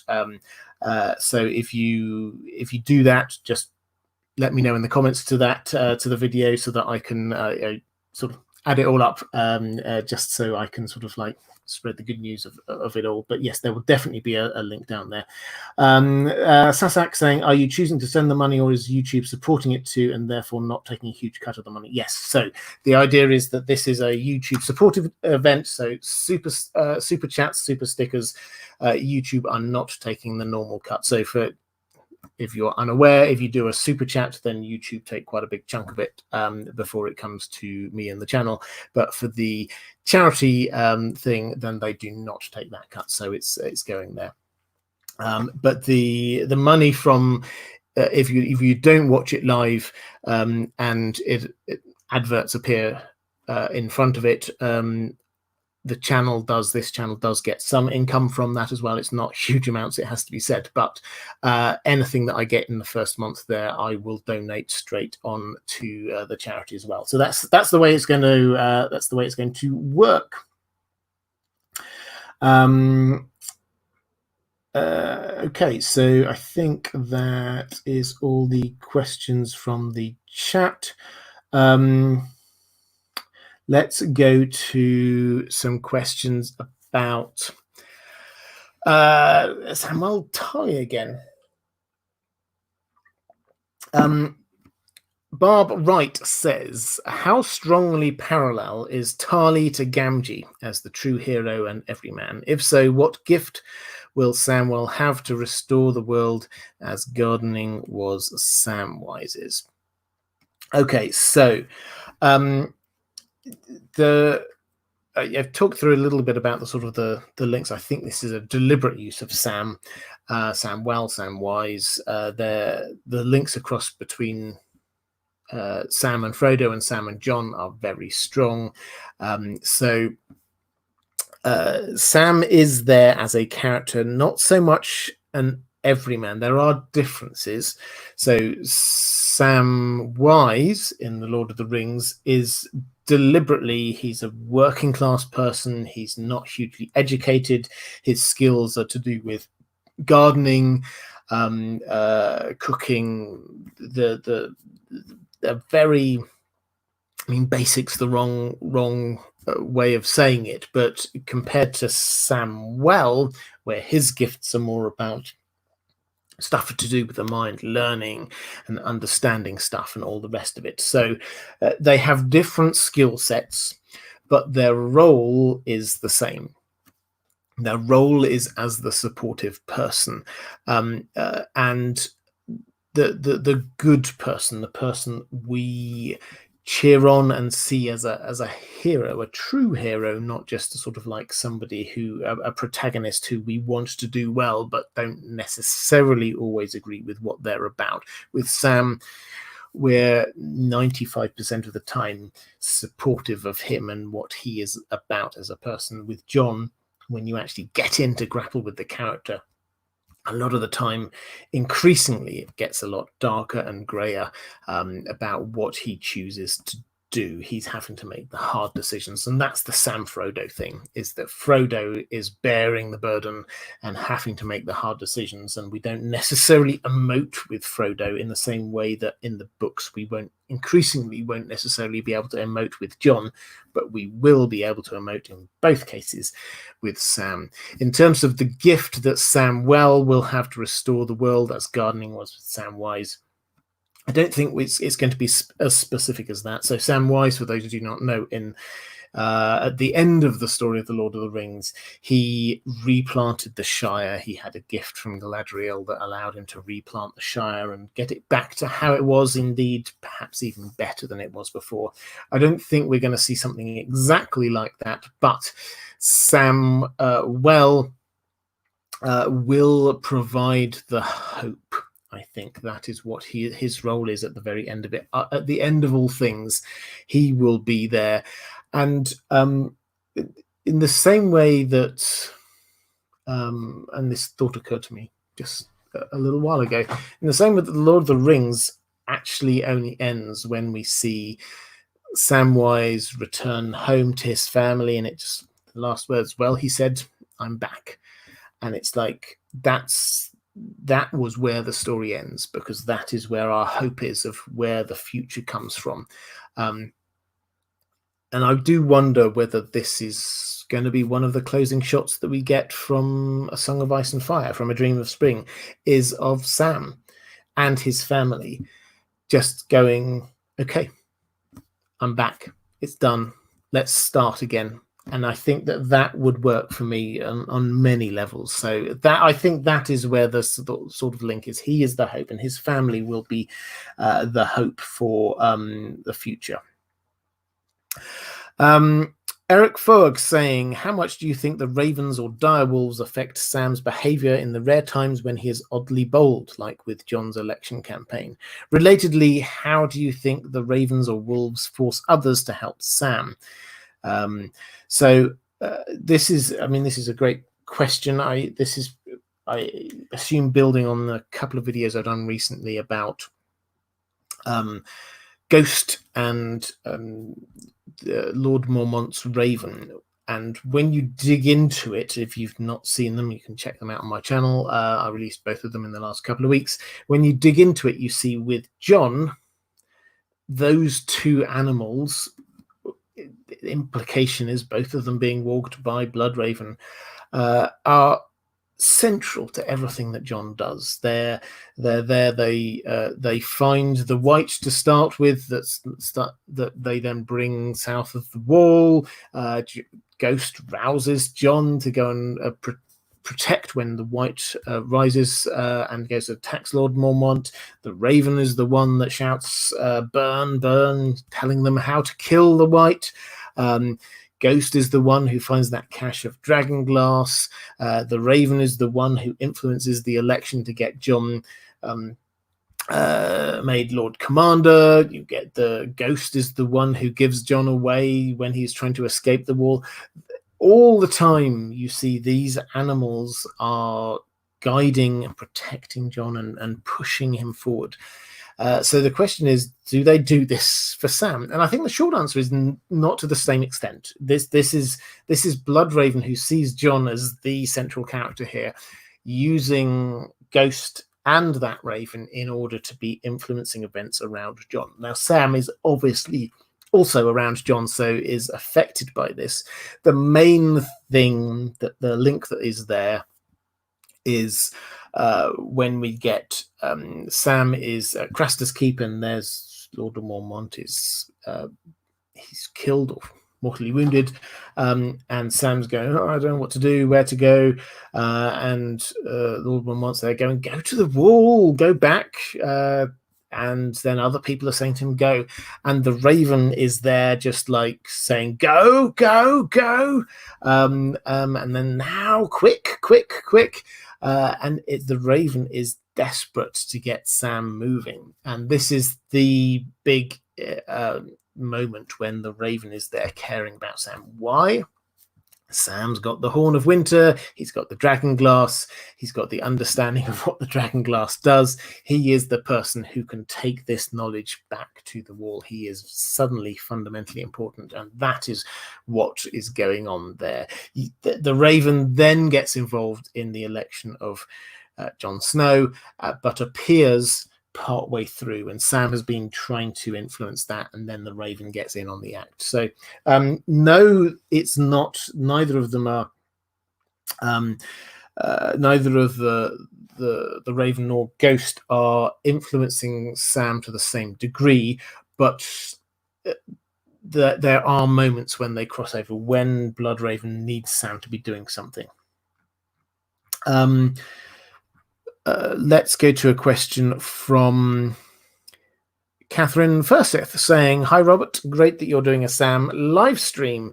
Although Sam remains a favourite figure for me and many fans, his story somehow seems a bit boring in itself. Not that it doesn't have exciting elements, but he seems trapped in a situation where he's always helping others and being instrumental in them achieving some goal or other. Is this the centre of his character's role in the story, or will he end up being something more than a supporting actor? Well, yes, this is his main role, I think, is in supporting other people, but it's as much the fact that he doesn't actually build on this. So he does do, he kills, I mean, he's called Sam the Slayer. People mock him about it because he's an unlikely person to have killed another. And he does, his story in getting down to Oldtown is, he's the person who gets them down there and in the end, but we don't think of that so much because of his humility, and this is the vein running through his character that prevents him from actually being this leader, is this humility that he has within him, which comes, I'm sure, from what happened to him as a child with his father. He was bullied, and more than bullied, but he doesn't think of himself as a leader, and therefore he doesn't lead. But that does not prevent him from being proactive. That doesn't prevent him from finding stuff out. It means that his role is as the support, and I don't think George R.R. Martin wants us to look down on him for that, in the same way that Samwise Gamgee is the support. Yes, he has heroic moments, but there's no doubt that he is the support of Frodo. That's the role that he has.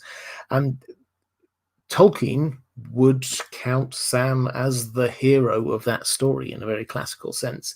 And I think perhaps in a way we should see Sam as a hero of this story. He is not the main protagonist, but that does not prevent him from being hugely important. And it's George R. R. Martin doesn't draw our attention to it, but I think that we as readers should be able to go, yes, Sam is vital to this story. Without Sam, I suspect that we will not get the ultimate outcome that we will end up with, which is, I think a victory for the side of good and righteousness is probably an overstatement, but I think it will definitely be a lot worse if Sam were not there and doing the things that he does.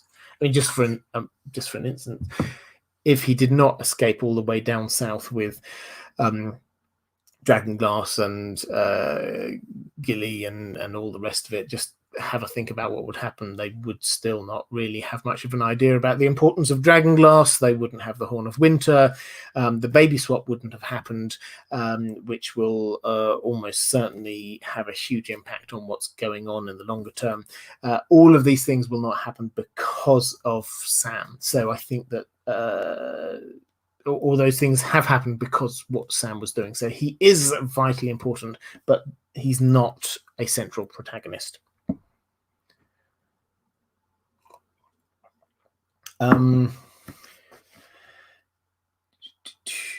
Maester Mansa saying, "Hi Robert, Sam seems to be at an interesting confluence of the Prince that was promised plotline. He has spent time with Stannis, Melisandre and company, and has heard their claims that Stannis fills the role. He later hears from Maester Aemon that Dany may be the prince or princess that was promised, and shared this information with Maester Marwin. Finally, Jon Snow, his best friend, is the other main contender. Do you think that Sam's position in this is intentional or just coincidence? If it's intentional, how will this affect Sam's storyline going forward?" Yes, I think it's intentional. But as with we were talking about the gods earlier, as with them, prophecy is the same. George R. R. Martin cares less about the truth of prophecy. He cares about the way that people react to it, whether they believe it, what happens as a result of it. So Sam is going to see all these different competing claims, and I think that he will understand what this means. Perhaps he will even, while he's in the Citadel, uncover a little bit more about the myth, because it has to be said, the Azor Ahai myth, we don't get much of the actual detail of how Azor Ahai defeated the others. The most bit, or the greatest bit of information we get about that whole myth, is this idea of how he forged Lightbringer and how he killed Nissa and things like that. We don't get huge amounts of information about how he actually won the day. Similarly, even like the last hero, we get the last hero went and found the children of the forest, and then they defeated the others. The legends aren't legends of the victory so much as the build up to the victory. So I do wonder whether Sam's going to discover that bit of information, and that will allow him to inform Jon of things that perhaps he needs to do, which will allow Jon to fulfill some of these Azor Ahai things. Does that make Jon Azor Ahai reborn? Well, it will make some people think that he is, but I don't think that that's where Sam's coming from. I don't think Sam is the person who's there going, we have to fulfill prophecy, and this is the way that this happens. He is there learning information and saying, this is how we do this, and going on from that. So, yes, I think it's deliberate that Sam sees all of these different interpretations of this, who this person might be, but only in as much as that then allows him to get the information that is needed in order to achieve the victory that is needed. Question from Susan Dunkel saying, hi Robert, Christoph Dane wanted to know, and again thank you so much for picking up on someone else's question, wanted to know if there is evidence that warging from one side of the wall to the other is possible, i.e. Ghost and Jon.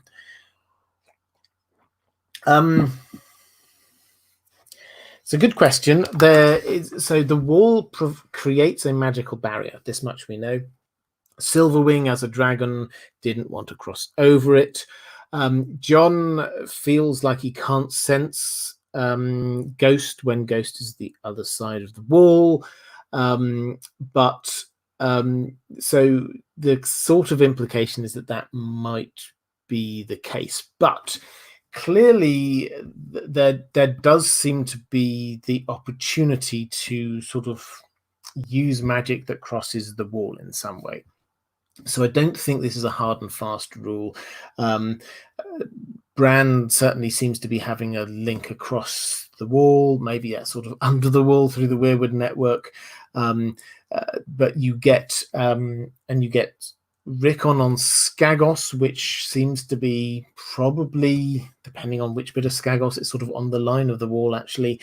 It's possible that he may be north of the wall, and yet Jon still seems to be able to, through ghosts, have some sort of connection across to him.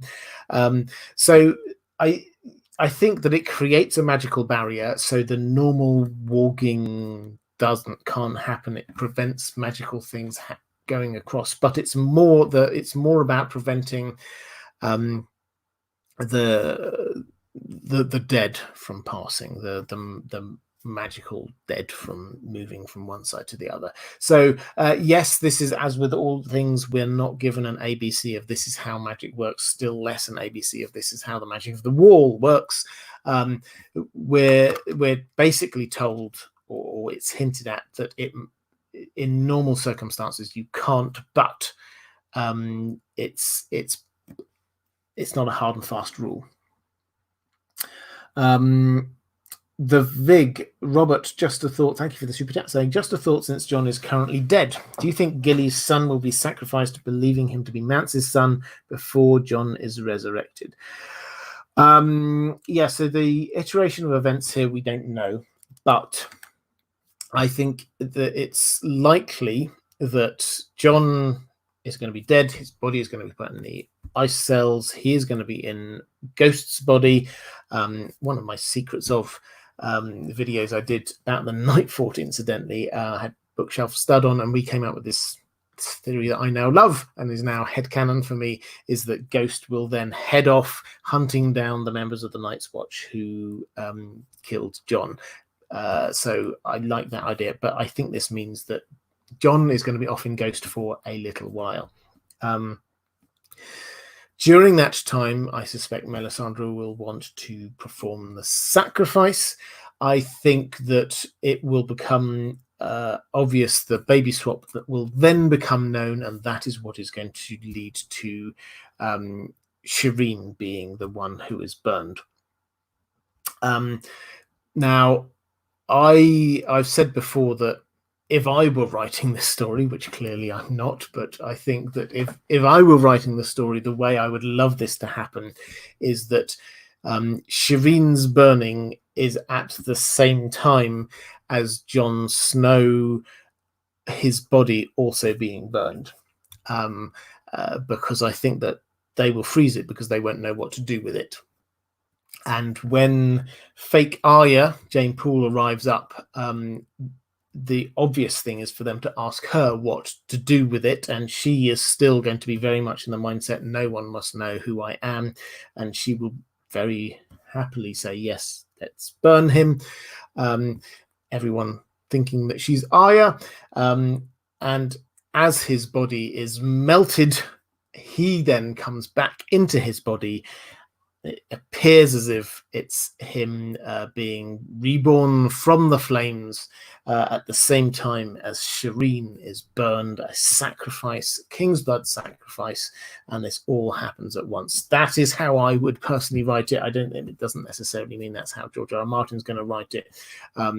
The key thing is, how do you get Jon back from inside Ghost to back inside his own body? And that is only going to happen when you melt the ice. Jon's going to be iced in the ice cells. That's only going to happen, and that, I suspect, will have to involve fire.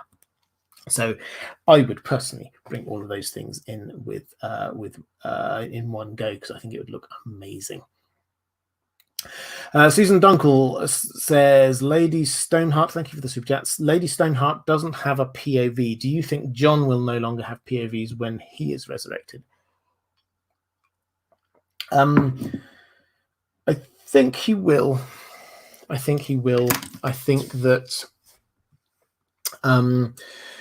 he is in a different situation in that, so Lady Stoneheart was killed and was gone for a few days, and then it was just what lingered of her in her body.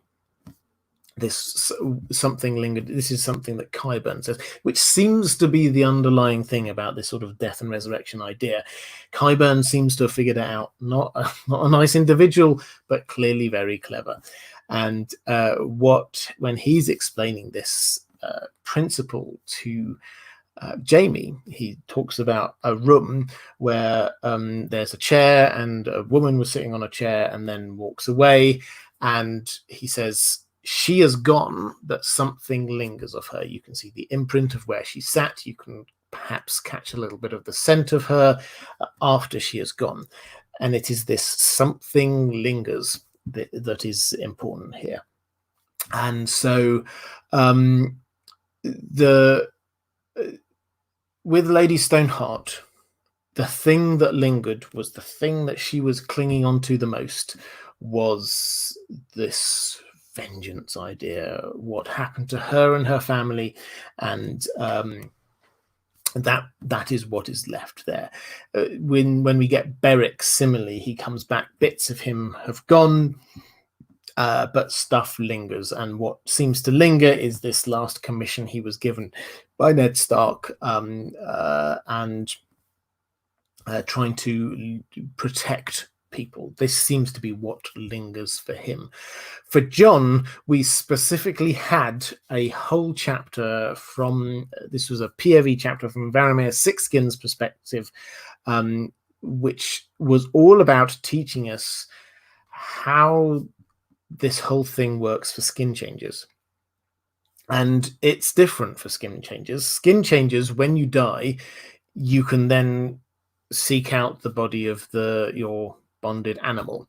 And when you're in that bonded animal, you can live a second life. It's not a matter of what lingers. You can live a second life. Now, over time, you sort of get subsumed within that animal's mentality. So we will expect to see Jon becoming more wolfish. But it's not this same something lingers. It's a matter of his spirit needing to be hauled back into his own body from Ghost. So that means that he is going to be slightly different, but I think that we will still see POV chapters from him. I mean, we might not, but it makes a lot of sense that we do, because I think that we will need to see what he's up to through the rest of the story. Question from Trent Helming. Marwin knows Miri Mazdur, Qyburn, in addition to glass candles. How has or is he influencing the story besides joining Dany and interacting with Sam?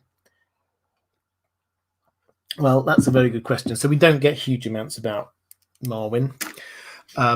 So we don't know exactly what he's been doing, but the implication is that he has been monitoring Sam for a while through the glass candle. He calls him Slayer, so he clearly knows a little bit about his history, about what was going on up at the wall. He knows what he's been tracking him in the ship, the Cinnamon Wind that comes down. He knows when that docks, so he can send people out to go and collect Sam. So he's clearly been watching what's going on there.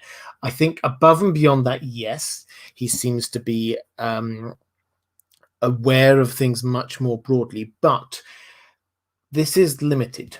Marwin is not somebody who understands absolutely everything that's going on. Otherwise, he would have headed off to go find Daenerys ages ago. He waits until he can talk to Sam first. He waits until he can hear what's happening from his own voice and can question him. Once he gets the information there, then he heads off straight away. So he is not omniscient. Nobody in this world is omniscient. He has gaps in his knowledge. So I think that we should take at basic face value what he's been doing. He's the Archmaester. He's responsible for effectively magic, so he has been sidelined within the Citadel, but he has been seeing what has been happening with the re-emergence of magic over a few years. His bigger role, I suspect, has been within the Citadel, gathering together, and again, we've not seen all of the details of this, but the gathering together of this group of people around him that Sam encounters, that we see from the Pate chapter, when we get Jack and Hagar arriving in the Citadel. We see these characters again. This is an amazing group of little people that Marwin has gathered around him. it's what he has got them there to be doing and learning and all the rest of it. And that, particularly this character called Alaris, who is probably Sorella Sand from Dawn, and it's going to be fascinating to see what he has been doing now, what he wants them to be doing. Broadly speaking, his agenda seems to be bringing back magic as a complete opposite to what the Maesters have been doing. So that seems to be what his main aim is. Now, he's fascinated with it on an academic level, but also on a personal level. He just loves magic. Okay, question from Lawnduck20 over on Patreon saying, do you think Sam will find out Jon has been killed? If he does, what do you think his reaction will be? In the show, he asked Jon to send him to the Citadel, but it's the opposite in the books. So when he hears about Jon, will he even stick around to earn his chain? Sam Clonce II also asks, how do you think Sam will hear about Jon's death? I don't think they touched on it in the show. No, they didn't really touch on it in the show that I can remember. I do wonder whether Sam will hear about Jon Snow's death at all. Now, you've got until he gets all the way back up north again. So we've got the situation at the wall at Castle Black when you've got Jon dies, and then it's going to be an incredibly complicated situation. Who's in charge and all the rest of it? They've not got a Maester there at Castle Black, so the communications are not going to be fantastic. So it's entirely possible that the information of Jon dying and coming back is not actually going to sort of permeate out into the wider world. On the show, I think they kind of showed this when you get Jon trying to shush Davos when they came down to Dragonstone about this. Yeah, and he died and then came back to life. This isn't a thing that the wider world needs to know about.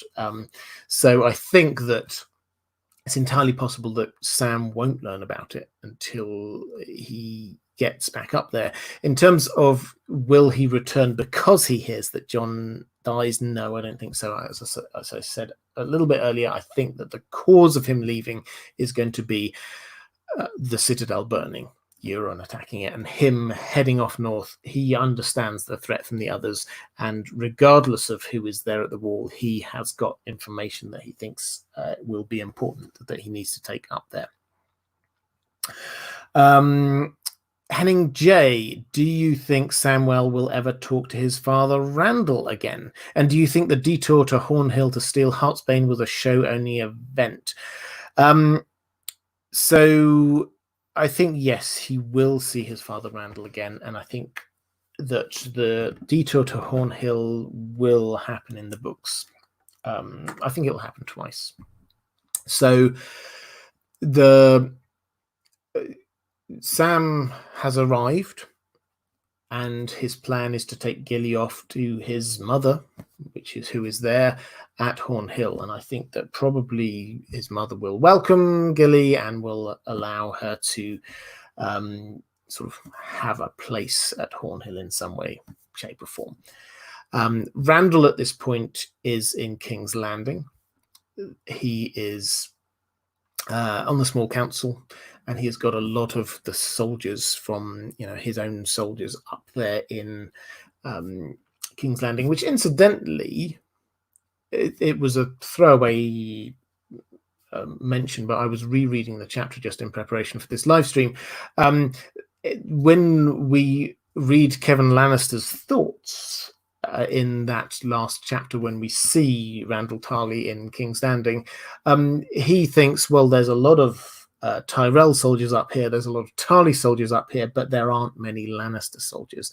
If the Tyrell and Tarly soldiers leave, and we get a hint that perhaps at least the Tyrell soldiers may leave, because we get Mace Tyrell apparently is heading back down to Storm's End to try and reclaim that.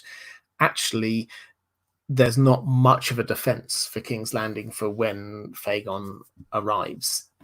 But that's a digression. Sam will go, I think, drop off Gilly there to start with. And I think on the way out, he will, if we take this premise that Oldtown gets attacked by Euron, that Sam will escape, that he will want to head north, he will obviously want to take Gilly with him again, and so he will go by to try and pick her up. Now, there's a very good chance that Randyll Tarly by this point may be back home. He may well be on the side of the Lannisters. Now, we saw it on the show that he took Cersei's side, and it's entirely possible that he might do in the books again. So he will, but in any event, when King's Landing falls, as it must, he will probably head back home with his army, go back to Horn Hill. And it may well be the timing of Sam leaving Oldtown and Randyll Tarly arriving back is at about the same time, and we do get some sort of confrontation, and we get Sam wanting to take Gilly with him, and Randyll Tarly basically not welcoming her into the family, and him hating the fact that Sam is there, and all of that, I think, will probably all build up to this point where Sam goes, you know what, I'm taking Gilly, and I'm also going to take this sword, a Valyrian steel sword, because it's going to sit down here with absolutely no purpose, and I know where that's useful, because Sam will discover, I suspect, in the Citadel, one of the bits of knowledge is that the dragon steel, which he'd heard about when he was up at the wall, is Valyrian steel, and that is useful in killing the others. So I think he will head north, he will steal Heartsbane, he will take Gilly, he will encounter Randyll Tarly again, and he will head off. This makes sense, and this is often the way, I think, when we look back at the show, they often showed these incidental details that make you go, oh, okay, well, that didn't lead anywhere, but it happened.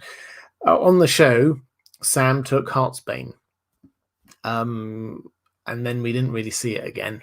He took a Valyrian steel sword. What happened then? Did Randyll Tarly go after him and try and find it? We didn't really hear that at all. It just seemed a little bit, well, that came out of the blue and didn't lead anywhere. But I think in the books, the reason for Sam taking it will be very clear. He sees this isn't about him and trying to get back at his father so much as this will be useful when I get to the wall. This is the way to save the others. And I think that is why he will take it. And he will take it, and he will take Gilly, and he will head north. So I think that is the way that's going to work through in the books. The Vig, sorry to sidetrack. Love the idea of Jon's body being burned. It will be interesting to see if Jon becomes immune to fire, and this would draw Dany to him. I don't know if he's going to be immune to fire. So Jon is part Targaryen, and Targaryens are not immune to fire, but they do have heat resistance to greater or lesser degree, which is probably what will allow Jon's body, if it does happen the way that I was sort of like fan-fictioning a bit a moment ago, if you do get him in this sort of metaphorical block of ice melting away in a fire, how he doesn't get horrendously burned in his body, because he will have some heat resistance. So will that draw Dany to him? Possibly. If she realizes that he is a Targaryen, that probably does definitely create a link, and that whereas we might think, ooh, they're related, to her, she grew up thinking that she was going to marry her brother. That idea is actually quite natural to her. So yes, any hint that he is actually a Targaryen might actually work. Question from Bonds, saying, "Hi, Robert. Hi there, Bonds. I know this is one of your favourite topics, Sam Tarly. In the epilogue to A Dance with the Dragons, Randall Tarly is really out of character when talking about Fagon in the small council meeting. Could Randall be the friends in the Reach referred to by the Golden Company, or another reason?" So this was the chapter I was talking about a moment ago. So we get the small council talking about, among other things, this threat from Aegon Fagon. Randall 3 or 4 times in that just questions it. He says, is it really Aegon? Is it really John Connington? I mean, he's just very questioning and uncertain about this. So is that out of character for him? I'm not 100% sure. He seems a very irrational kind of person, but it's so I don't think it's 100% out of character for him. But in terms of the bigger question about the friends in the Reach, so the Golden Company, when Fagon comes to them, John Connington comes to them, they say, "We do have friends in the Reach." Now, this is one of those fantastical kind of vague things that you go, well, who might this be? There really are only 3 options, I think, for them to be even talking about it as an important thing. The first is possibly House Tyrell. Maybe we've not really thought of a link between them and the Golden Company before. The second is House Hightower, that we've already mentioned, hugely important and hugely powerful. The third option would indeed be House Tarly. My guess is that this is probably not House Hightower. I think that they are just playing their own long game on this one, although they do like to play politics. It's probably not the Tyrells, although I think the Tyrells will join in with Fagon's invasion. So the friends in the Reach, probably it is House Tarly. Now, that plays against this idea that I had that maybe Randall Tarly would join up with Cersei, but just because somebody thinks that they've got friends somewhere doesn't mean that they actually will rally to the call in any way.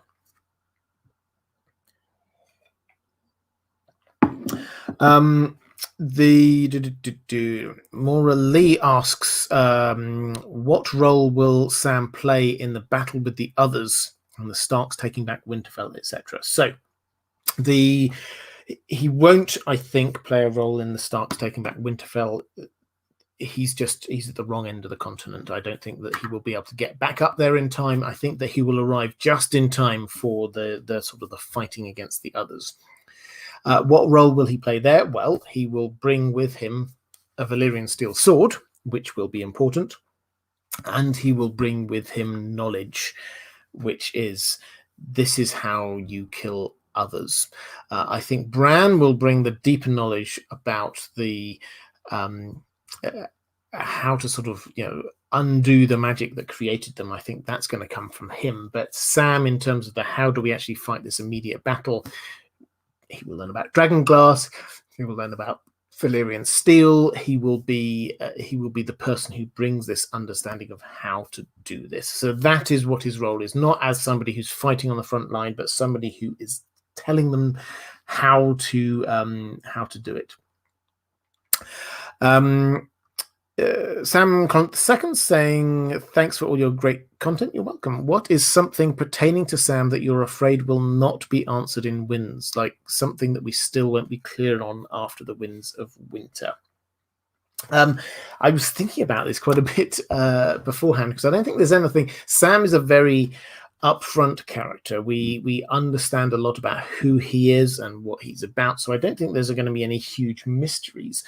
But the mysteries that there will be are about the things that are going on in the background of his POV chapters, and that's about the mysteries happening in Oldtown. So the things I'm concerned we might not have a full answer to at the end of the Winds of Winter, but we will have a little bit more of an answer on, are two things. Firstly, House Hightower, what on earth are they up to? It keeps on getting referenced that they've been hiding away. Leighton Hightower is up at the top of his tower, has not been seen for years. They're doing some magic-y stuff up there. We do not know. Probably we will see that happen when Euron starts trying to attack.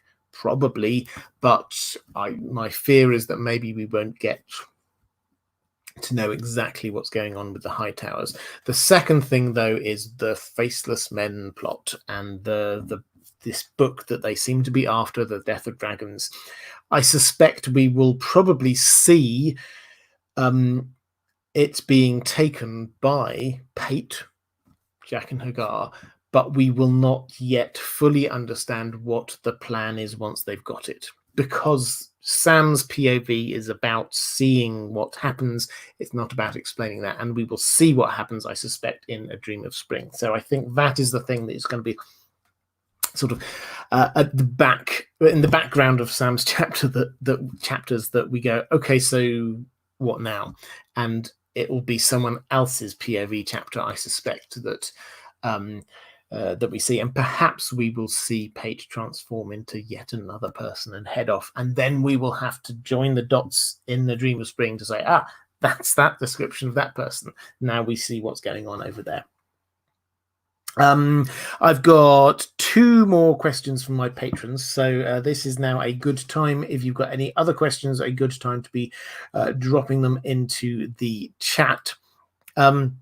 Morley says, will Sam become Bran's Archmaester at the end of it all? I love the idea that he will. I think that it's entirely possible. I think Bran becoming king does make a whole lot of sense now we look back on it.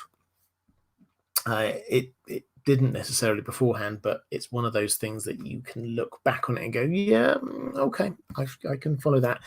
If he does, I don't think we're going to see huge amounts of what the world is going to be built to after this, or built into after all of this, but it kind of makes sense that, yes, we would see Bran pulling together something that approximates a small council, whether he calls it that or not. And I think that it makes sense that it will be people that we know, people that he trusts, and Sam is the most obvious candidate to be Archmaester. So the kings historically, through the Targaryen reign, they often had them sent from the Citadel, but sometimes they picked their own ones. Effectively, this is what Jaehaerys did. Septon Barthy, effectively, he was sort of calling people in that he wanted into his small council, and it is the king's prerogative to pull people into the small council that he wants, and Sam definitely will. And because let's not forget, Bran and Sam have met, so Bran does know him at all. So I think the short answer is yes. I think probably he will become Archmaester, and it would kind of make sense, and it would be the kind of along the lines of Brienne being made Lord Commander of the Kingsguard. It's the kind of thing that goes, yeah, this is really what he's always dreamed of. This is really where he's always wanted to be, and so it kind of, yeah, it makes sense, but in a new way, not just in the way that always was. I don't think he will have to give up Gilly. I think that they will reform things. Again, I don't think we're going to offer all the details of it, but I think that he will be the start of a new thing and a new way for the Maesters to be operating. Evan S, thank you for the super chat, saying, first time I've made one of these, just want to show some appreciation. Thank you so much. I really appreciate that. That's very kind. Berus Aurelius says, George R. Martin has said he looks to show the Winterfell and Marine battles early in the Winds of Winter. Does this mean that the sack of Oldtown and Sam's flight north will be at the end? Probably towards the end, yes. So the Battle of Winterfell, the Stannis' battle will happen early on in the books. he can't leave it long. His troops are dying.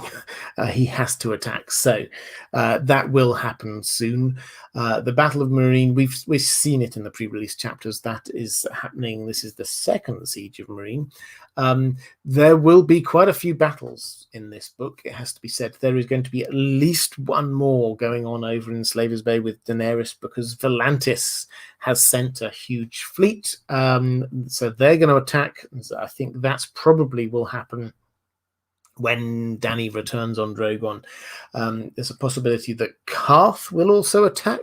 There was this kind of like slightly sinister sort of leaving a bloodied glove, which is sort of Dany interpreted as a declaration of war in effect. So it's possible that there will be another attack there. She may well also try and dole out some, what she would, I suspect, call justice as she's heading back towards Westeros to some of the cities that opposed her. So there will be battles there. It's not beyond the realms of possibility. In fact, it's a reasonable possibility that we're going to get more than one battle for Winterfell, as we did on the show. Stannis' battle and then Jon's battle. So we're almost certainly going to get that. We're going to get Euron's sea battle right at the beginning of the books as well. So we're going to have that one off the coast of south of Westeros. The battle for Oldtown will happen after that. Now, I think for this to fit in timing-wise, then I think that what we've got probably is that battle. Then Sam has to do some stuff. There's no point in him going all the way to the Citadel, just Citadel, just to turn around and go back up again. So there is going to be a little period where he can learn stuff.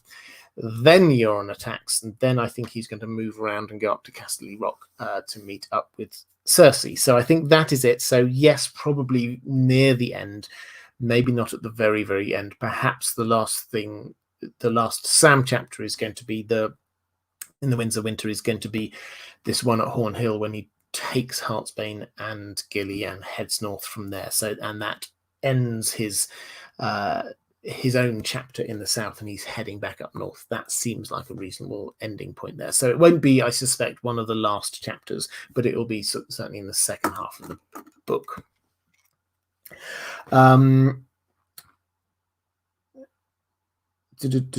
So we've got one more question from my patrons. Me Furiosa saying, hi Robert, long-time listener, now Patreon follower. Welcome. It's fantastic. New Patreon followers. This is at all levels of Patreon. You get priority questions on these live streams. Thank you again for all the fantastic content you've been making life in quarantine brighter. Good. That's one of the things I'm aiming to do. My question would be, why didn't Sam tell Jon he'd let Bran and company through the Black Gate? Also, why is no one in this story talking about a sentient gate that can speak? Good question.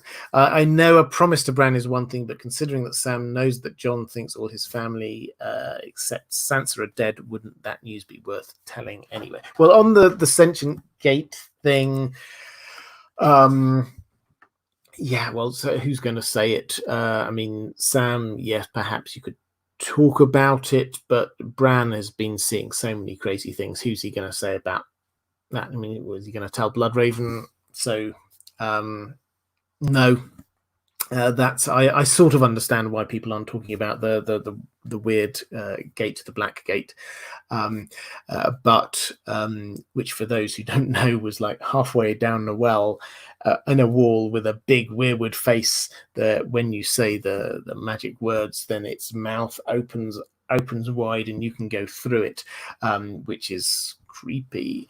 But why didn't Sam tell Jon that Bran was alive? Well, I think the short answer is that he did promise Bran that he wouldn't. And there's no huge advantage to Jon at the wall to know that. So I don't think that Sam immediately thought he has to know this information. Yes, he would have liked to know. Yes, it would have been good information for him to have. But Sam also is not back at the wall for huge amounts of time with Jon. Sam arrives back. Jon then comes. He's gone a really circuitous route, let's not forget. So he goes up, spends some time with the wildlings, goes back, climbs the wall, works his way across. Then there's the attack there, on Castle Black by the wildlings. Then Stannis arrives, and then Jon becomes Lord Commander, and Sam gets sent off. There's actually not a huge amount of crossover time when they're there, when they can just sort of sit down, have a few beers, catch up on old times or nothing like that. It's actually not a huge amount of time. So why didn't he? Because he promised Bran. And there is actually no huge importance to Jon. Yes, he would have liked to know, but how will that change anything? He is Night's Watch. He's sworn to get rid of all ties. And what happened last time that he learned that his family was being killed, he then rushed off away from the wall. Does Sam want to risk that again? Perhaps not. So it sort of makes sense. Yes, they're good friends, but let's not forget Jon also didn't tell Sam that he'd swapped the babies, swapped Gilly's babies over. It was only when Maester Aemon sort of spotted it that Sam starts to get this idea, but Jon didn't tell Sam. He just told Gilly to do it, and then said, "You've got to go today." So yes, they're good friends, but they do keep secrets from each other. Okay, so let's go. That's all my questions from Patreon. Let's have a very quick look in the chat, see whether we've got any more questions. Andrew K, do you think we could have a full circle moment with Sam at Hornhill after fleeing Oldtown? Ambitious, driven, active, either impresses or even saves his family in the process with vital info. I don't know that we'll have a full circle event there. I think that his father will still see him as a huge disappointment. And I think that is what is going to make Sam grab the sword and run away. So yes, I like the idea, but I don't think that Sam is going to get some redemption by being the thing that his father wanted him to be. I think that his redemption is going to come in being what he was always meant to be and should have been, which is a person of learning and understanding. And that is going to be the thing which saves or helps save the world. And I think that is where his redemption is an overused word, but that is where his arc is taking him, rather than showing his father that he's now a better thing. Mod Mary 1 saying, Alaras said that the glass candles are burning at the Citadel. Will Sam get any info while he is there? Yeah, well, he might do. He may well do through the glass candles.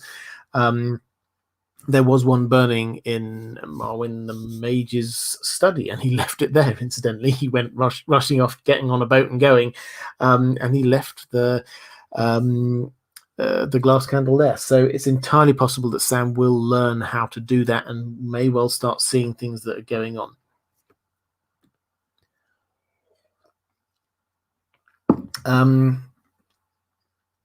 Let's go to question. Have any more? Jamie McKenna saying, looking forward to an evening glass of wine and listening to this stream. We dubbed you Scholar White. Thank you very much. That's very kind.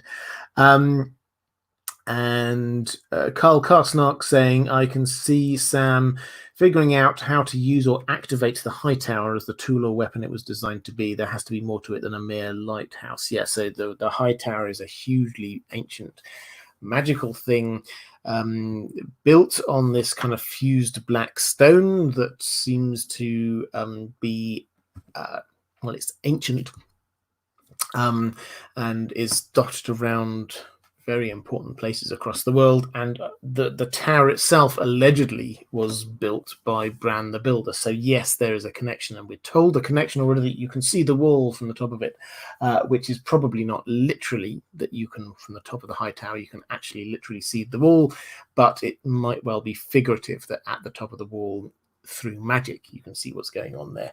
I suspect, though, that Sam isn't going to interact with the high towers himself personally. He's going to be focused more in on the Citadel, but the magic of the high towers will definitely come into play. Agree, Weirwood. Bran the Builder seemed to be good with magical buildings. Yep, he definitely was. And I think with that, I will just having a quick look. Oh, James Douglas, last question, which isn't about Sam, but it's on one of my favorite things. Could we get a POV chapter from Ghost while John is dead? Yes, this is what my definite hope is, that we will get a Ghost chapter and we will see John as Ghost hunting down the people who killed him. So I think that is a thing that I would love to see. Okay, guys.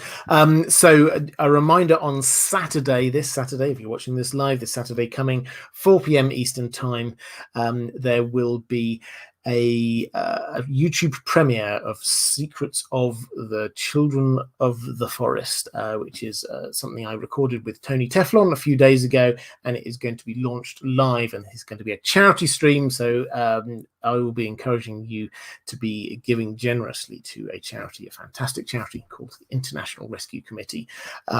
So please do tune into that. There is if you go onto my channel, you will see that the link is already up there to that. But if you are watching this back a little bit later, then you will see in a moment, somewhere up around here, there will be appearing a link to other live streams that I have been doing over the course of the last 2 or 3 years. There will be appearing a link somewhere around here to my Patreon, if you're interested in joining up, either supporting the channel or getting access to some of the benefits there I do just for my patrons. But that's all for this time. I will be back next week with another live stream. Haven't decided what on yet. I'm going to ask my patrons about that and then do what they want me to do. So take care, everyone. I will see you again next time.